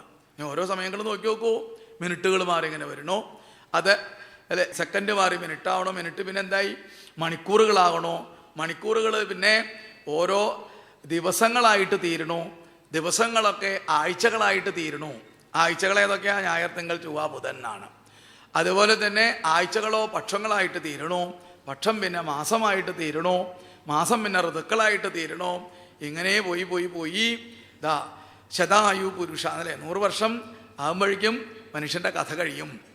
അതുകൊണ്ട് ചന്തോമയം അല്ലെ, ഈശ്വരസ്തുതികൾ നിർബന്ധമായിട്ടും ഭഗവാനെ സ്തുതിക്കണമെന്ന് പറയാണെന്നാണ് ഭഗവാനെ. ശ്രോതവ്യ കീർത്തിതവ്യശ്ച ഭഗവത്തിൻ്റെ ആദ്യം തന്നെ പറയും. ഭഗവത്തിന് മുമ്പിൽ വന്നു കഴിഞ്ഞാൽ നമ്മൾ സ്തുതിക്കണം, അതുപോലെ സ്തുതി കേൾക്കണം എന്നാണ്. എപ്പോഴും ശ്രവണത്തിന് നമ്മൾ അവസരം ഉണ്ടാക്കണം എന്നാണ് ഭാഗവതം പറയുക. എവിടെയൊക്കെ ഭഗവതിൻ്റെ കഥകളൊക്കെ പറയുന്നുണ്ടോ അവിടെ പോയിരുന്നു കൊണ്ട് ആ കഥകളൊക്കെ ശ്രദ്ധിക്കുക എന്നാണ്. ഇനി താമര എന്ന് പറഞ്ഞെങ്കിൽ നമ്മളൊക്കെ പ്രാകൃത രൂപമാണ്, താമര അപ്രാകൃത രൂപമാണ് എന്നാണ്. അത് നമ്മൾ അറിയണം. പ്രാകൃതമായിട്ടാണ് നമ്മുടെയൊക്കെ ജീവിതം. ലക്ഷ്യമുണ്ടോ മനുഷ്യന് ലക്ഷ്യമുണ്ടോ എന്ന് ചോദിച്ചു കഴിഞ്ഞാൽ ഇല്ല എന്നാണ്. എവിടേക്കാ യാത്ര എന്ന് ചോദിച്ചു കഴിഞ്ഞാൽ ഒന്നും പറയാൻ പറ്റില്ല. എന്നാൽ വാസ്തവത്തിലൊരു യാത്രയുണ്ട്. നമ്മൾ നേരത്തെ ജനിക്കുമ്പോൾ തന്നെ എവിടേക്കാണ് നമ്മൾ ആ യാത്ര അവസാനിക്കുക? മരണത്തിൽ വന്നിട്ടാണ് യാത്ര അവസാനിക്കുക എന്നാണ്. അതിനിടയിൽ അഹങ്കാരം കൊണ്ട് മനുഷ്യൻ എന്തെല്ലാം കഴിച്ചു കൂട്ടുമെന്നാണ് ഇവിടെ. അത് തന്നെയാണ് ഒരാനയുടെ രൂപത്തിൽ ഈ കഥകളെ നമ്മളെ കേൾപ്പിച്ചത് എന്നാണ്. ഇനി കഥ ആരാണ് ഇദ്ദേഹം എന്ന് പറയാം. ഹൂഹു എന്ന് പറയുന്നതായിരിക്കുന്ന ഒരു ഗന്ധർവനാണ് ഈ മുതല. ദേവല മഹർഷിയുടെ ശാപം കൊണ്ടാണ് അദ്ദേഹത്തിന് അങ്ങനെ വന്നത്. അങ്ങനെ ആ ഭഗവാന്റെ സ്പർശത്താൽ നിനക്കും മോക്ഷം കിട്ടും, അനുഗ്രഹം കൊടുത്തു. ഇനി ആരാണ് ഗജേന്ദ്രൻ? പണ്ട് പാണ്ഡ്യദേശത്തൊരു രാജാവായിരുന്നു ഇദ്ദേഹം. പാണ്ഡ്യൻ അല്ലേ, ചേരൻ, ചോളൻ ഇന്നുണ്ട്. കേരളത്തിനോടനുബന്ധിച്ച് ആളുകൾ ഇന്നുണ്ട് എന്നാണ്. ശബരിമലയിലൊക്കെ അതാണ് അല്ലേ, എല്ലാ സ്റ്റേറ്റിൽ നിന്നും വരുന്നതാണ് ഭഗവാനെ ഭജിക്കാനായിട്ട്. അതാണ് അത്രയും ബന്ധപ്പെട്ട് കിടക്കുന്ന സ്ഥലങ്ങളാണത്. പാണ്ഡ്യദേശത്തെ രാജാവായിരുന്നു ഇന്ദ്രദ്യുമ്നൻ എന്ന് പറയുന്നതായിരിക്കുന്ന അദ്ദേഹം ഭഗവാനെ ഭജിക്കാനായിട്ട് തുടങ്ങി. അദ്ദേഹത്തിൻ്റെ ഗുരുനാഥനാണ് അഗസ്ത്യ മഹർഷിയാണ്. അഗസ്ത്യ മഹർഷി എന്ന് പറഞ്ഞിട്ടുണ്ടെങ്കിൽ എന്താ, അകം എന്ന് പറഞ്ഞാൽ തന്നെ അല്ലേ വലിയ എല്ലാ അറിവുള്ള ആളാണ് അഗസ്ത്യ മഹർഷി. ജ്ഞാനസ്വരൂപനാണ് അഗസ്ത്യ മഹർഷി. തൻ്റെ ശിഷ്യനെ കാണാനായിട്ടൊരു ദിവസം വന്നു എന്നാണ് ഇവിടേക്ക്. അങ്ങനെ ഇദ്ദേഹം എവിടെയാണ് ഭജിച്ചുകൊണ്ടിരിക്കുന്നത്? മലയപർവ്വതത്തിൻ്റെ അടുവലിൽ ഭഗവാനെ ഭജിച്ചുകൊണ്ടിരിക്കുകയാണ്. വന്ന സമയത്ത് അദ്ദേഹത്തിന് വേണ്ട വിധത്തിൽ ഗൗനിച്ചില്ല, അല്ലെങ്കിൽ ബഹുമാനിച്ചില്ല. ഇത് ഇദ്ദേഹത്തിന് കോപം വന്നുമാണ്. മഹാത്മാക്കൾക്ക് കോപം വന്നു എന്നൊന്നും പറയാൻ പാടില്ല. നമ്മൾ ഭാഗവത്തിലും സനകാദി മഹർഷിമാരുടെ കഥ പറയുമ്പോൾ ഭാഗവത്തിൽ ശിശുക ബ്രഹ്മർഷി കോപം വന്നു എന്ന് പറയില്ല. ആരെ ശപിച്ചപ്പോൾ? ഈ ജയവിജയന്മാരെ ശപിക്കുന്ന സമയത്ത് കാമാനുജൻ വന്നു എന്നേ പറയുള്ളൂ എന്നാണ്. ഏതാ കാമാനുജൻ? കാമൻ്റെ അനുജനഹര അല്ലേ, ക്രോധം എന്നാണ്. അപ്പോഴും മഹാന്മാർക്ക് കോപം വന്നു എന്ന് പറയാൻ പാടില്ല. മഹാന്മാരെ അനുഗ്രഹിച്ചാലും ശപിച്ചാലും അതിൻ്റെ ഫലം എന്താണെന്നറിയോ? ഗുരുവായൂരപ്പനെ കാണാം എന്നാണ്. അതാണ് മഹാത്മാക്കളുടെ പ്രത്യേകത. അതാണ് സത്സംഗം. മഹാന്മാരെ എപ്പോഴും അങ്ങനെയാണ്. ശപിച്ചാൽ എന്താ? ഈശ്വരനെ കാണാൻ പറ്റും. അനുഗ്രഹിച്ചാലും ഈശ്വരനെ കാണാൻ പറ്റും. അതിൽ നമ്മളൊരു തെറ്റ് കാണേണ്ട ആവശ്യമില്ല. പിന്നെ ഒന്നെന്താ, ഗുരുനാഥനും മറ്റുള്ളവർ വരുമ്പോൾ വേണ്ട വിധത്തിൽ സ്വീകരിക്കണം. എവിടെങ്കിലും വന്നോട്ടെ, എവിടെങ്കിലും ഇരുന്നോട്ടെ എന്ന് പറയാൻ പാടില്ല എന്നാണ്. ആര്? ശിഷ്യന്മാരൊക്കെ ഏതാണ്. സ്വതവേ തന്നെ നമ്മുടെ നാട്ടുഭാഷയിൽ ഒന്നുണ്ടെന്നാണ് അല്ലേ. രോഗം മാറിക്കഴിഞ്ഞാൽ പിന്നെ ആരെ കണ്ടുകൂടാ? ഡോക്ടറെ കണ്ടുകൂടാന്നാണ്. അങ്ങോട്ട് പോയിപ്പോൾ ആംബുലൻസിലാണ് കൊണ്ടുപോയെന്നാണ്. അവിടെ ചെന്ന് രോഗമൊക്കെ മാറി ഇപ്പോൾ സുഖമായിട്ട് നടക്കുകയാണ്. അപ്പോഴാണ് പറയണത് എന്തോരം കാശാ ഡോക്ടറെ എൻ്റെ കയ്യിൽ നിന്ന് മേടിച്ചതാണെന്നാണ് അല്ലേ. രോഗം മാറിയതിന് പറയില്ല എന്നാണ്, ഡോക്ടർക്കാ കുറ്റം എന്നാണ്. അതുപോലെ തന്നെ വിവാഹം കഴിഞ്ഞാൽ പുത്രന് ആദ്യം ദേഷ്യം ആരോടാ വരിക? അമ്മോടാ അത്ര ദേഷ്യം വരിക എന്നാണ്. അമ്മയ്ക്ക് അല്ലെങ്കിൽ അവളോട് ഇത്തിരി ദേഷ്യം കൂടുതലാണ് എന്നാണ്. ആര്? ഭാര്യ വന്നു കഴിഞ്ഞപ്പോൾ എന്നാണ്. അതുപോലെയാണ് വിദ്യ അഭ്യസിച്ച് കഴിഞ്ഞാൽ ആരോടാ കോപം? ഗുരുനാഥനോടാണെന്നാണ്. വിദ്യയൊക്കെ പഠിക്കും. ഇനി എന്ത് ഗുരുനാഥൻ, ഞാനാണ് കേമെന്നുള്ള ഭാവം വരുന്നതാണ്. ഇന്ദ്രനൊക്കെ അങ്ങനെ അബദ്ധം പറ്റുന്നുണ്ട് ഭാഗവത്തിൽ. എപ്പോഴും ഭാഗവത്തിലെ കഥകൾ നമ്മളെ ഇരുത്തി ചിന്തിപ്പിക്കാനും നമുക്ക് വേണ്ടതായിരിക്കുന്ന നന്മ വരാൻ വേണ്ടി മാത്രമാണ് കഥകൾ. അതുകൊണ്ട് വേറെ ഒന്നല്ല. നമ്മൾ ഈ കഥകളൊക്കെ അധ്യായം പോയി കാണാപാഠം പഠിച്ചു ഇരിക്കലല്ല. എത്ര കണ്ട് നമുക്ക് വ്യക്തികൾക്ക് വളരാനായിട്ട് സാധിക്കേണ്ടതെന്നാണ് നമ്മൾ ചിന്തിക്കേണ്ടത്. അത് തന്നെയാണ് എവിടെയും ഗജേന്ദ്ര ഏത് കഥകളായാലും അതിൻ്റെ പിന്നിൽ നമുക്ക് അതിൻ്റെ തത്വങ്ങൾ ഉദ്ദേശിക്കുന്നത് നമുക്ക് നന്മയുണ്ടാവാൻ വേണ്ടിയിട്ടാണ്. അതായത് ഈ കാണുന്ന വസ്തുക്കളൊക്കെ നിലനിൽക്കുന്നതല്ല എന്നും അതാണ് ദൃക്സിക വിവേകം എന്ന് പറയും നമ്മൾ. ദൃശ്യം സർവം അനാത്മാസ്യാൽ ദൃക് ഏവ ആത്മാ വിവേകിന ആത്മാ അനാത്മാ വിവേകോയം കഥിതോ ഗ്രന്ഥകോടിഭി. കോടിക്കണക്കിന് ഗ്രന്ഥങ്ങളുണ്ടെങ്കിലും അതിൽ പറയുന്ന വസ്തു എന്താ? ഒന്നു മാത്രമേ ഉള്ളൂ എന്നാണ്. ആത്മാ അനാത്മാ വിവേകം. പല കഥകളിലൂടെ സൂചിപ്പിക്കും തനിക്ക് രുചിയുള്ള കഥകളെ സ്വീകരിക്കാം എന്നാണ്. 18 പുരാണം എഴുതിയതാരാ? വേദവ്യാസ മഹർഷി. നമുക്കിഷ്ടമുള്ള പുരാണം വേണമെങ്കിൽ സ്വീകരിക്കാം. അതിലൊക്കെ മനുഷ്യനെ നന്നാവാൻ വേണ്ടിയിട്ട് എല്ലാ കാര്യങ്ങളും ഉണ്ടെന്നാണ്. അതിലൊക്കെ വേണമെങ്കിൽ നമുക്ക് സ്വീകരിക്കാം. ചിലർ അതല്ല, ഞങ്ങൾ ഭാഗവതം മാത്രമേ വായിക്കുള്ളൂ എന്നാണ്. ചിലർ ദേവി ഭാഗവതം മാത്രമേ വായിക്കുള്ളൂ. ചിലർ നാരായണീയം മാത്രമേ വായിക്കുള്ളൂ എന്നാണ്. അങ്ങനെ വേർതിരിവൊന്നും വേണ്ട. ഇത് എഴുതിയതൊക്കെ ഒരാളാണെന്നാണ്, വേദവ്യാസ മഹർഷി അത് മുഴുവനും ഒരാളാണ് ഇതൊക്കെ എഴുതിയത് എന്നാണ് അർത്ഥം. അപ്പോൾ ഏത് രുചിയിലൂടെ നമുക്ക് വേണമെങ്കിൽ വിശപ്പടക്കാനായിട്ട് പറ്റും. അരി എന്ന് പറയുന്ന സാധനം കൊണ്ട് പല പലഹാരങ്ങൾ ഉണ്ടാക്കി കഴിക്കുമ്പോൾ അതിൻ്റെ ലക്ഷ്യം എന്താ? വിശപ്പ് മാറാമെന്ന് മാത്രമേ ഉള്ളൂ എന്നാണ്. അതുപോലെ ലക്ഷ്യപ്രാപ്തിയിലേക്ക് എത്താൻ ഏത് രൂപത്തിൽ വേണമെങ്കിൽ നമുക്ക് ആവാം എന്നാണ്. അങ്ങനെ ഭഗവാന്റെ സ്പർശനം കൊണ്ട് തന്നെ ഗജേന്ദ്രോ ഭഗവാൻ സ്പർശാൽ വിമുക്തോ അജ്ഞാനബന്ധനാൽ. ഇപ്പോഴാണ് കഥയുടെ സംഗതി മനസ്സിലാവുന്നത്. നമ്മളൊക്കെ എവിടെയായിരുന്നു? ഗജേന്ദ്രനെ പോലെ അജ്ഞാനത്തിൽ കിടന്നുകൊണ്ടാണ് ജീവിതം മുന്നോട്ട് കൊണ്ടുപോകുന്നത്. അജ്ഞാനത്തിൽ നിന്ന് ജ്ഞാനത്തിലേക്ക് നമുക്ക് വരണം എന്നാണ്. അതിന് നല്ല സത്സംഗമൊക്കെ വേണം. ഇവിടെ അഗസ്ത്യ മഹർഷി ശപിച്ചു. അഗസ്ത്യ മഹർഷി എന്താ? തന്നെ ബഹുമാനിച്ചില്ല എന്ന് കൊണ്ടുകൊണ്ട് നീയിപ്പോൾ തൻ്റെ ശക്തിയെക്കുറിച്ച് അറിയാത്ത, അല്ലെങ്കിൽ തൻ്റെ കേമത്തെപ്പറ്റി അറിയാത്ത ഒരാളാണ് ആന എന്ന് പറയാം. ആനയ്ക്ക് ആനയുടെ ശക്തിയെക്കുറിച്ചിട്ടോ വലുപ്പത്തെക്കുറിച്ചിട്ടോ ഒന്നും വലിയ ബോധമില്ല ആനയ്ക്ക്. മറ്റൊരാനയെ കണ്ടാലും ബോധം വേണ്ടേ? അതുമില്ല എന്നാണ്. ഇനി ഉത്സവത്തിന് ആന ഇങ്ങനെ നിരത്തി നിർത്തി നോക്കിയോളൂ. ഈ ആന ഇവിടെ നിന്ന് ചെവി 2 വട്ടം പിടിച്ച് അടുത്ത ആനയിലേക്ക് അങ്ങനെ നോക്കുക. എന്നിട്ട് ഈ ആന എന്താ വിചാരിക്കണത്? എന്താ അവൻ്റെ ഉയരവും വണ്ണവും പൊക്കമൊക്കെ എന്നാണെന്നാണ്. തന്നെ പറ്റിയിട്ട് ചിന്തയില്ല എന്നാണ്. പിന്നെ എന്താ ഇങ്ങോട്ടൊന്ന് നോക്കും, ഇങ്ങോട്ട് നോക്കുമ്പോഴോ അതുപോലെ തന്നെ ഒരുത്തപ്പുറത്ത് നിൽക്കണോ, പേടിച്ചിട്ട് കണ്ണടച്ചിങ്ങനെ നിൽക്കുന്നതെന്നാണ്. തന്നെ പറ്റിയിട്ടൊരു ബോധമില്ല എന്നാണ്. തന്നെ പറ്റി നല്ല ബോധം ഉണ്ടെങ്കിലോ ഇവിടെ പ്രപഞ്ചം വച്ചേക്കില്ല എന്നാണ് ആന എന്നാണ്. പിന്നെ അത് തന്നെയല്ല, ആ ആനയെ കൊണ്ടു നടക്കണത് ആരാ ശരിക്കേ? അല്ലേ? ഒരു കാരവടിയുമേ 5 അടി 5.5 അടി ഉയരമുള്ള ആളാണ് 2 വയസ്സത്തെ കുട്ടിയെ വലിച്ചു കൊണ്ടുപോകണ പോലെ റോട്ടിൽ കൂടെ കൊണ്ടുപോകണമെന്ന് കാണാൻ പറ്റും എന്നാണ്. അല്ലേ? ആനയ്ക്ക് ആനയെ പറ്റിയിട്ടുള്ളതായിരിക്കുന്ന ഇതില്ല എന്നാണ്. അപ്പം തന്നെ പറ്റിയിട്ടുള്ള ഓർമ്മയും ചിന്തയൊന്നും ഇല്ല. അപ്പം അതുകൊണ്ട് നീ വലിയ ഒരു ആനയായിട്ട് തീരട്ടെ എന്നിട്ട് ശാപം. അദ്ദേഹം അറിവില്ലാത്ത ആളൊന്നല്ല അഗസ്ത്യ മഹർഷി. അഗസ്ത്യ മഹർഷി ആരാ? ലോപാമുദ്രാപതി എന്നാണ് പറയാ. ലോപാമുദ്രയുടെ പതിയാണ് ആര്? ഈ അഗസ്ത്യ മഹർഷി. അഗസ്ത്യ മഹർഷി നമുക്ക് ഒരുപാട് ഉപകാരങ്ങൾ ചെയ്യേണ്ട ദേവീഭാവം നോക്കിയാൽ അറിയാം. അതിലെ കഥകൾ പറയുമ്പോൾ അഗസ്ത്യ മഹർഷി ഈ വിന്ധ്യപർവ്വതത്തിനൊക്കെ താഴ്ത്തി വെച്ചേക്കാണ് എന്നാണ് അന്ന് അദ്ദേഹത്തിൻ്റെ കഥകൾ പറയുമ്പോൾ. അതുപോലെ ശിവപുരാണം കഥകൾ, പാർവതീ പരിണയം നടക്കുന്ന കാലത്ത് എല്ലാവരും ആ കൈലാസത്തിലേക്ക് അങ്ങോട്ട് ചെന്നു വിട്ടു എന്നാണ് ലോകത്തിലുള്ളവരൊക്കെ. അതുകൊണ്ട് എന്തായി? ഭൂമി ഇങ്ങനെ ഒരു ഭാഗത്തേക്ക് തൂങ്ങി നിൽക്കുക.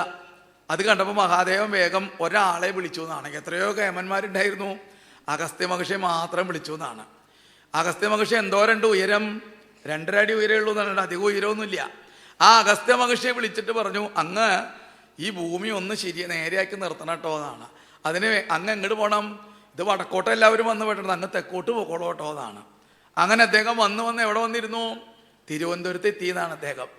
അഗസ്ത്യവനം എന്നാണ്. ആ തിരുവനന്തപുരത്ത് എത്തിയിരുന്നപ്പോൾ എന്തായി?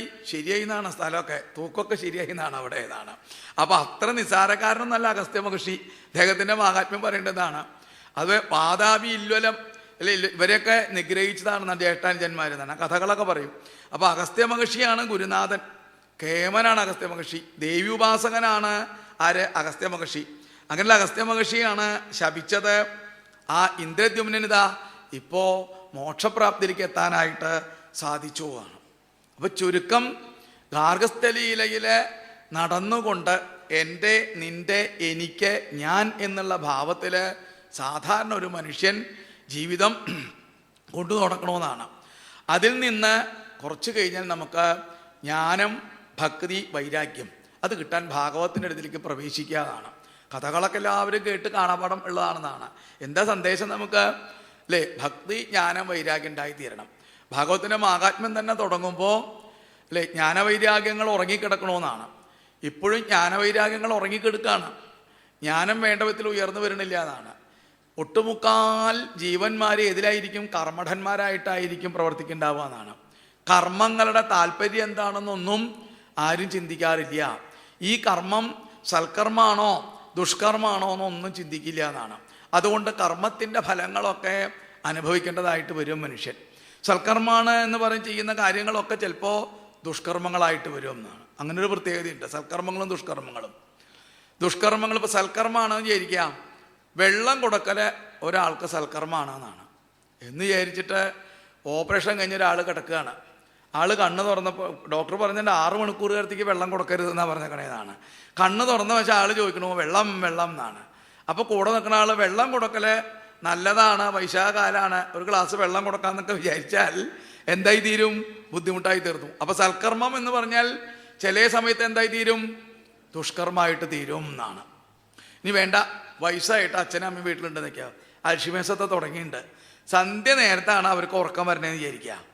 അവരുടെ അടുത്ത് നിന്നിരുന്നിട്ട് നാമം ചെല്ലല് നല്ലതാണ് എന്ന് വിചാരിച്ചിട്ട് അവരെ തലയ്ക്ക് നിന്നിരുന്നിട്ട് നാരായണ നാരായണ നാരായണ ഉറക്കത്തില്ലാലോ, അത് സൽക്കർമ്മല്ല, ദുഷ്കർമ്മമായിട്ട് തീർന്നതാണ്. അപ്പോൾ ധർമ്മങ്ങൾ ഏതെല്ലാം വിധത്തിലാണെന്ന് നമുക്ക് നല്ലോണം അറിയണം.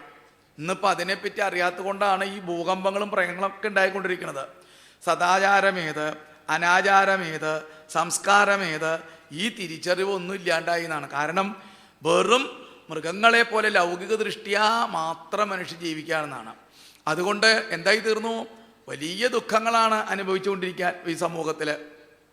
ഇവിടെ ഗജേന്ദ്രൻ കേമനായിരുന്നു, പക്ഷെ അദ്ദേഹത്തിന് പൂർവ്വസ്മൃതി ഉണ്ടായിരുന്നു, പ്രാജ്ഞന്മനുശിക്ഷിതം. അദ്ദേഹത്തിന് പണ്ട് ഈശ്വരനെ ഭജിച്ചതുകൊണ്ട് അവസാന നിമിഷത്തിൽ അദ്ദേഹത്തിന് ഈശ്വരനെ ഭജിക്കാൻ തോന്നി. അതുപോലെ നമുക്കും നമ്മുടെ തേജസ്, ഓജസ്, ഈ പ്രായം, ഇതൊക്കെ വ്യത്യാസങ്ങൾ വരും എന്നാണ്. ആദ്യത്തെ തേജസ് ഓജസ്സൊന്നും നമുക്കുണ്ടാവില്ല, കുറേ കഴിഞ്ഞാൽ അതിങ്ങനെ കുറഞ്ഞു കുറഞ്ഞു പോയിക്കൊണ്ടിരിക്കും. ആ സമയത്ത് ഇവിടെ സ്വയംഭൂമനും ആദ്യം തന്നെ കാണിച്ചു തന്നു എങ്ങനെ ഈശ്വരഭജനത്തിന് പോകണം എന്നാണ്. ഭാഗവതത്തിലേക്ക് നോക്കിക്കഴിഞ്ഞാൽ ഇനി കാണാം 9ാമത്തെ സ്കന്ധത്തിൽ ഈശാനു കഥ. രാജാക്കന്മാർ മുഴുവനും കുറേ പ്രായത്തിൽ കഴിഞ്ഞ് എന്ത് ചെയ്യും? തൻ്റെ പരമ്പരകൾക്കൊക്കെ രാജ്യവും മറ്റു കാര്യങ്ങളൊക്കെ ഏൽപ്പിച്ചു കൊടുത്ത് ഈശ്വരനെ ഭജിക്കും എന്നാണ്. അതുപോലെ ഉപേക്ഷിക്കാൻ മനുഷ്യന് ഒരു മനസ്സ് വേണം എന്നാണ്. അതിന് വേണം. ഇനി ഒന്നിലും താല്പര്യമില്ലാത്ത അവസ്ഥ എത്തണം എന്നാണ്. ഒക്കെ അനുഭവിക്കുന്നുണ്ടെങ്കിലും ഒന്നിനോടും താല്പര്യമില്ലാണ്ടിരിക്കുക. ഭാരതഭൂമിയിൽ അങ്ങനെ ചില പ്രത്യേകതകളുണ്ട്. എല്ലാവരും പറയും ഉള്ളവരും ഇല്ലാത്തവരും എന്നാണ്. എന്നാൽ ഭാരതത്തിൽ അങ്ങനെയല്ല, ഉണ്ടായിട്ടും വേണ്ടാത്തവരുണ്ട് എന്നാണ്. അത് ഒന്നിലും താല്പര്യമില്ലാണ്ട് അനുഭവിക്കുക, അത്രയേ ഉള്ളൂ എന്നാണ്. അതുപോലുള്ളൊരു മനസ്ഥിതിക്ക് എത്തണം. ഭാഗവത്തിന് അത് സാധിക്കും എന്നാണ്. ഭാഗവത്തിൻ്റെ കഥകൾ കേട്ടാൽ അത്രയും മനോഹരമാണ് ഭാഗവത്തിലെ കഥകൾ. എത്രയോ കാലമായി ഭാഗവത കഥകൾ വായിക്കണു കേൾക്കണു എന്ന് പറഞ്ഞാൽ നമ്മൾ ചിന്തിക്കണില്ല. ഓരോ കഥകൾ പറയുമ്പോഴും ആരാണ് കഥയുടെ താല്പര്യം, ഈ കഥ കൊണ്ട് എനിക്കെന്ത് ഗുണം കിട്ടണമെന്ന് നമ്മൾ ചിന്തിക്കണില്ല. ഗജേന്ദ്രൻ്റെ കഥ കേൾക്കുമ്പോൾ ഈ ഗജേന്ദ്രൻ്റെ കഥ നമ്മളിലേക്കൊന്ന് അന്വയിച്ച് നോക്കുക. ഞാൻ ഇതുപോലെയല്ലേ എന്നാണ് അല്ലേ? യൗവനകാലത്ത് എന്തെങ്കിലും ഞാൻ അനുസരിച്ചിരുന്നോ, ചെയ്തിരുന്നോ, അല്ലെങ്കിൽ ഞാനിപ്പോൾ ചെയ്യണ്ടോ എന്നാണ്. അപ്പോൾ ഓരോ കാലത്തും കഥകൾ കേൾക്കുന്ന ഓരോ പ്രായത്തിലുള്ളവർക്ക് ചിന്തിക്കാൻ പറ്റും. കൊച്ചുകുട്ടിയായിരിക്കുന്ന ഒരാളാണ് കഥ കേൾക്കണമെങ്കിൽ എന്ത് തീരുമാനിക്കും? ഈ കഥയിൽ എനിക്ക് കുറേ പഠിക്കേണ്ടതാണ്, ഞാൻ ഇങ്ങനെ ആവരുത് എന്നാണ് അല്ലേ? ഈശ്വരഭജനം നേരത്തെ തന്നെ ആരംഭിക്കണം എന്നാണ്. ഇനി യൗവനയുക്തനായിരിക്കുന്ന ഒരാളാണ് ഈ കഥ കേൾക്കണമെന്നുണ്ടെങ്കിലോ, ഞാൻ ഇപ്പം ചെയ്യുന്നതൊന്നും ശരിയല്ല, അതിൽ മാറ്റം വരുത്തണം എന്നാണ്. മനസ്സിന് മാറ്റം വരുത്തണം. ഇനി പ്രായവ്യത്യ ആളാണ് കേൾക്കുന്നതെന്നുണ്ടെങ്കിൽ അദ്ദേഹം ചിന്തിക്കണം, എത്രയോ കാലം ഞാൻ ജീവിച്ചു അല്ലേ, ഞാൻ എന്ത് നേടി എന്നാണ് ചിന്തിക്കേണ്ടത്. ഒന്ന് തിരിഞ്ഞു നോക്കുക പുറകോട്ട്. എത്ര പറന്നാളും ശതാബ്ദിയും നവതിയൊക്കെ ആഘോഷിച്ചു എന്നാണ്. ഞാൻ എന്ത് നേടി എന്ന് വെച്ചാൽ ഒന്നും നേടിയിട്ടില്ല എന്നാണ്. അവസാനം ഇല്ലേ 90 ആയാലും അവസാനം എന്തേ ഉള്ളൂ? കുറച്ച് വിഷമങ്ങളും ദുഃഖങ്ങളും പരാതികളും മാത്രമേ ഉള്ളൂ എന്നാണ്. വേറെ ഒന്നും നേടാൻ പറ്റിയിട്ടില്ല. അപ്പം എന്നാൽ നേടണ്ടേ? വേണം, ഈശ്വരനെ ഭജിക്കണം. അപ്പോൾ ഉള്ള സമയം ഇനി ഈശ്വരനെ ഭജിക്കാനായിട്ട് തീരുമാനിക്കുക.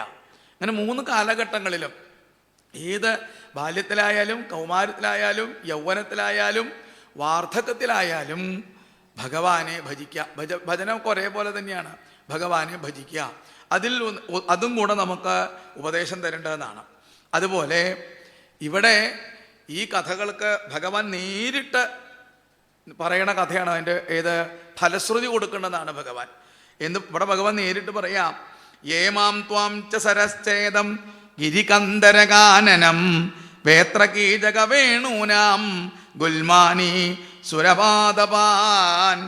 അതായത് ഈ പാലാഴിയെക്കുറിച്ച്, അതുപോലെ തന്നെ ഈ കഥ, ഈ ശൃംഗങ്ങൾ, അതായത് ഈ ത്രികൂടപർവ്വതത്തെ ഒന്ന് ചിന്തിക്കുക എപ്പോൾ കാലത്ത്.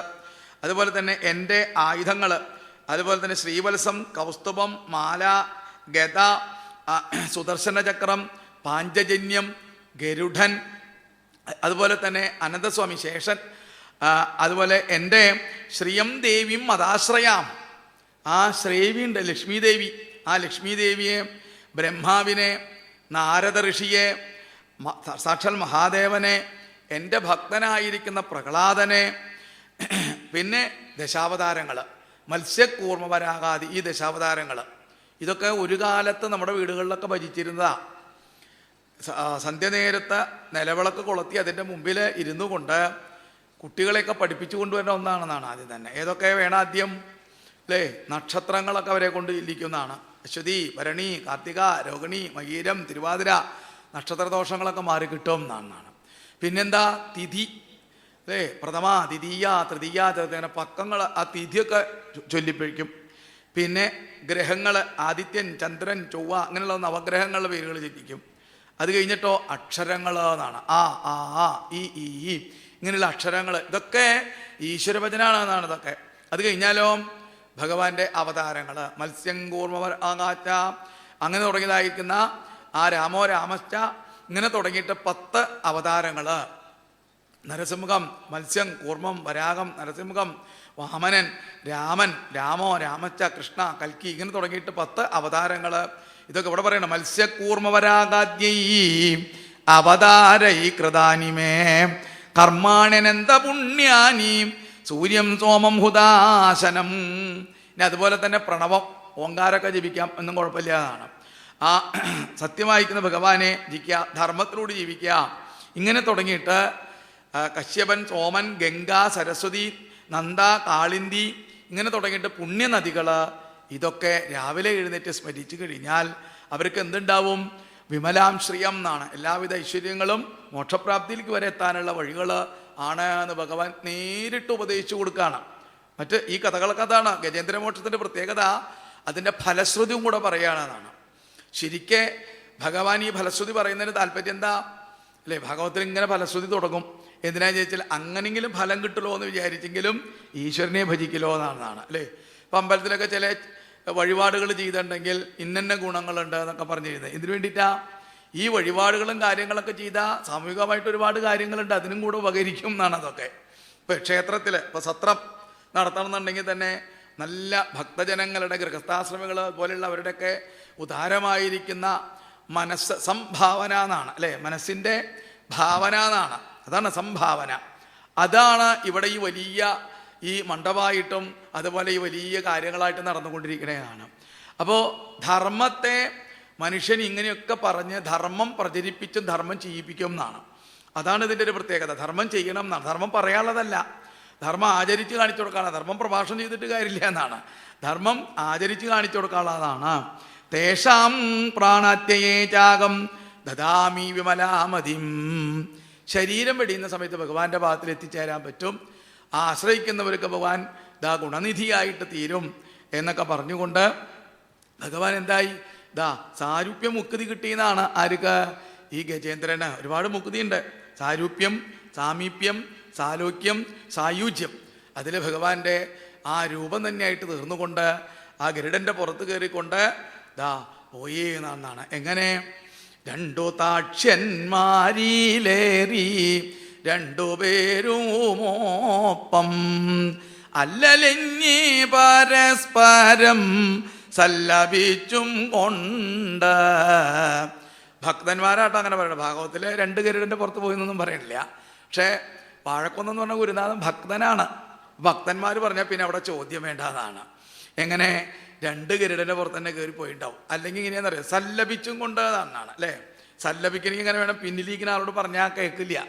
വണ്ടി പോകുമ്പോൾ പിന്നിലിരിക്കുന്ന ആൾ മുമ്പിലിരിക്കുന്ന ആൾ പറഞ്ഞാൽ പറ്റില്ല എന്നാണ്. അപ്പോൾ തൻ്റെ ഒപ്പം നിൽക്കുന്ന അയക്കുന്ന ഗരുഡൻ്റെ പുറത്ത് കയറി തന്നെ ദാ സാരൂപ്യ മുക്തി കിട്ടി എന്നാണ്. ഈശ്വരനെ ഭജിച്ചാൽ ഇങ്ങനെ സാരൂപ്യ മുക്തി. ഇനി മുക്തി എന്ന് പറഞ്ഞാൽ എന്താ? കുറച്ചു നേരം നമ്മുടെ മനസ്സൊക്കെ പോയി ഭഗവത് കഥകളിലൊക്കെ മനസ്സ് വന്നില്ലേ, അത് തന്നെ ഒരു മുക്തി എന്നാണ്. അതാണ് വേദിയുടെയൊക്കെ പ്രത്യേകത. അപ്പോൾ സത്രങ്ങൾ, ഇതുപോലുള്ള സത്രങ്ങൾ എന്ന് പറഞ്ഞാൽ ഏറ്റവും പ്രധാനം നമ്മൾ ശ്രവിക്കാനായിട്ട് തയ്യാറാവണം എന്നാണ്. എല്ലാവരും ശ്രവിക്കുക, മറ്റുള്ളവരോടൊക്കെ പറയുക, അതിൽ വന്നിരുന്നിട്ട് കഥകളൊക്കെ ശ്രവിച്ച് ഭഗവാന്റെ പാദത്തിലേക്ക് എത്തേണ്ട വഴികൾ മനസ്സിലാക്കി പോവുക എന്നാണ്. എല്ലാം കാണാപ്പാടൊക്കെ പഠിക്കാം, പക്ഷേ നമുക്ക് മാനസികമായിട്ട് മാറ്റങ്ങൾ വരണം എന്നാണ്. കുറേ മന്ത്രങ്ങളും അതുപോലെ ശ്ലോകങ്ങളും പഠിക്കൽ തന്നെയല്ല, ചിന്തിക്കാൻ പറ്റണം എന്നാണ്. രാമായണത്തിലെ കഥകൾ കേൾക്കുമ്പോൾ, ഭാഗവത്തിലെ കഥകൾ കേൾക്കുമ്പോൾ ചിന്തിക്കാനായിട്ട് നമുക്ക് സാധിക്കണം. എന്തുകൊണ്ടാണ് അത് താല്പര്യം? എന്നെ എങ്ങനെ ആ കഥ സ്വാധീനിക്കണോ? എനിക്കെങ്ങനെ മാറ്റം വരുത്താം? അങ്ങനെ വ്യക്തികൾ മാറ്റം വരണമെന്നാണ്. വ്യക്തികൾ മാറ്റം വന്നാൽ കുടുംബം തന്നെ നന്നാവുമെന്നാണ് അവിടെ. ആ കുടുംബം നന്നായി കഴിഞ്ഞാൽ സമൂഹം നന്നാവും എന്നാണ്. സമൂഹം നന്നായി കഴിഞ്ഞാൽ പിന്നെ എന്തായി? രാഷ്ട്രം തന്നെ നന്നാവും എന്നാണ്. ഏറ്റവും പ്രധാനമാണ് ഈശ്വരഭക്തി. ആസ്തികന്മാരായിട്ട് വളർന്നാൽ രാജ്യത്തിൽ ധർമ്മം നിലനിൽക്കും എന്നാണ്. ആയുധമെടുത്തിട്ടല്ല പകരം വീട്ടേണ്ടത് അതാണ് അല്ലേ? ധർമ്മം. നേരത്തെ സപ്തമസ്കന്ധത്തിൽ ധർമാസ്തേ ഗൃഹമീതിയോ, ധർമ്മമാണ് ഗൃഹസ്ഥന്മാർ സാധാരണ ആളുകൾ ആചരിക്കേണ്ടത്.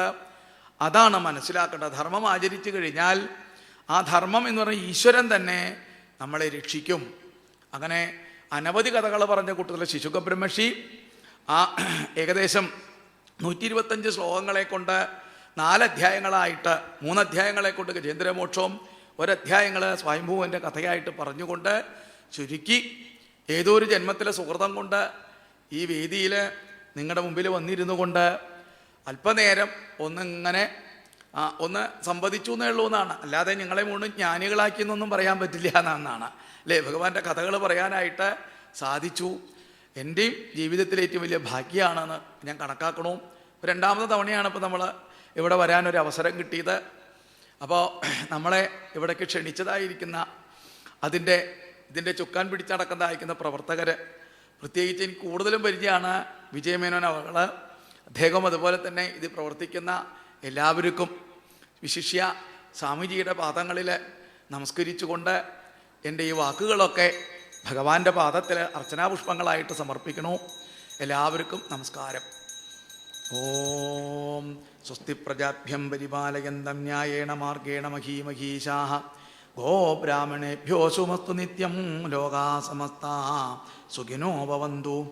കായേന വാചാ മനസേന്ദ്രിയർവാ ബുദ്ധ്യാത്മനാ വാ പ്രകൃതേ സ്വഭാവാത് കരോമി യദ്യൽ സകലം പരസ്മൈ നാരായണായേതി സമർപ്പയാമി. ഹരി ഓം തത്സത്. സർവത്ര ഗോവിന്ദനാമ സങ്കീർത്തനം. ഗോവിന്ദ ഗോ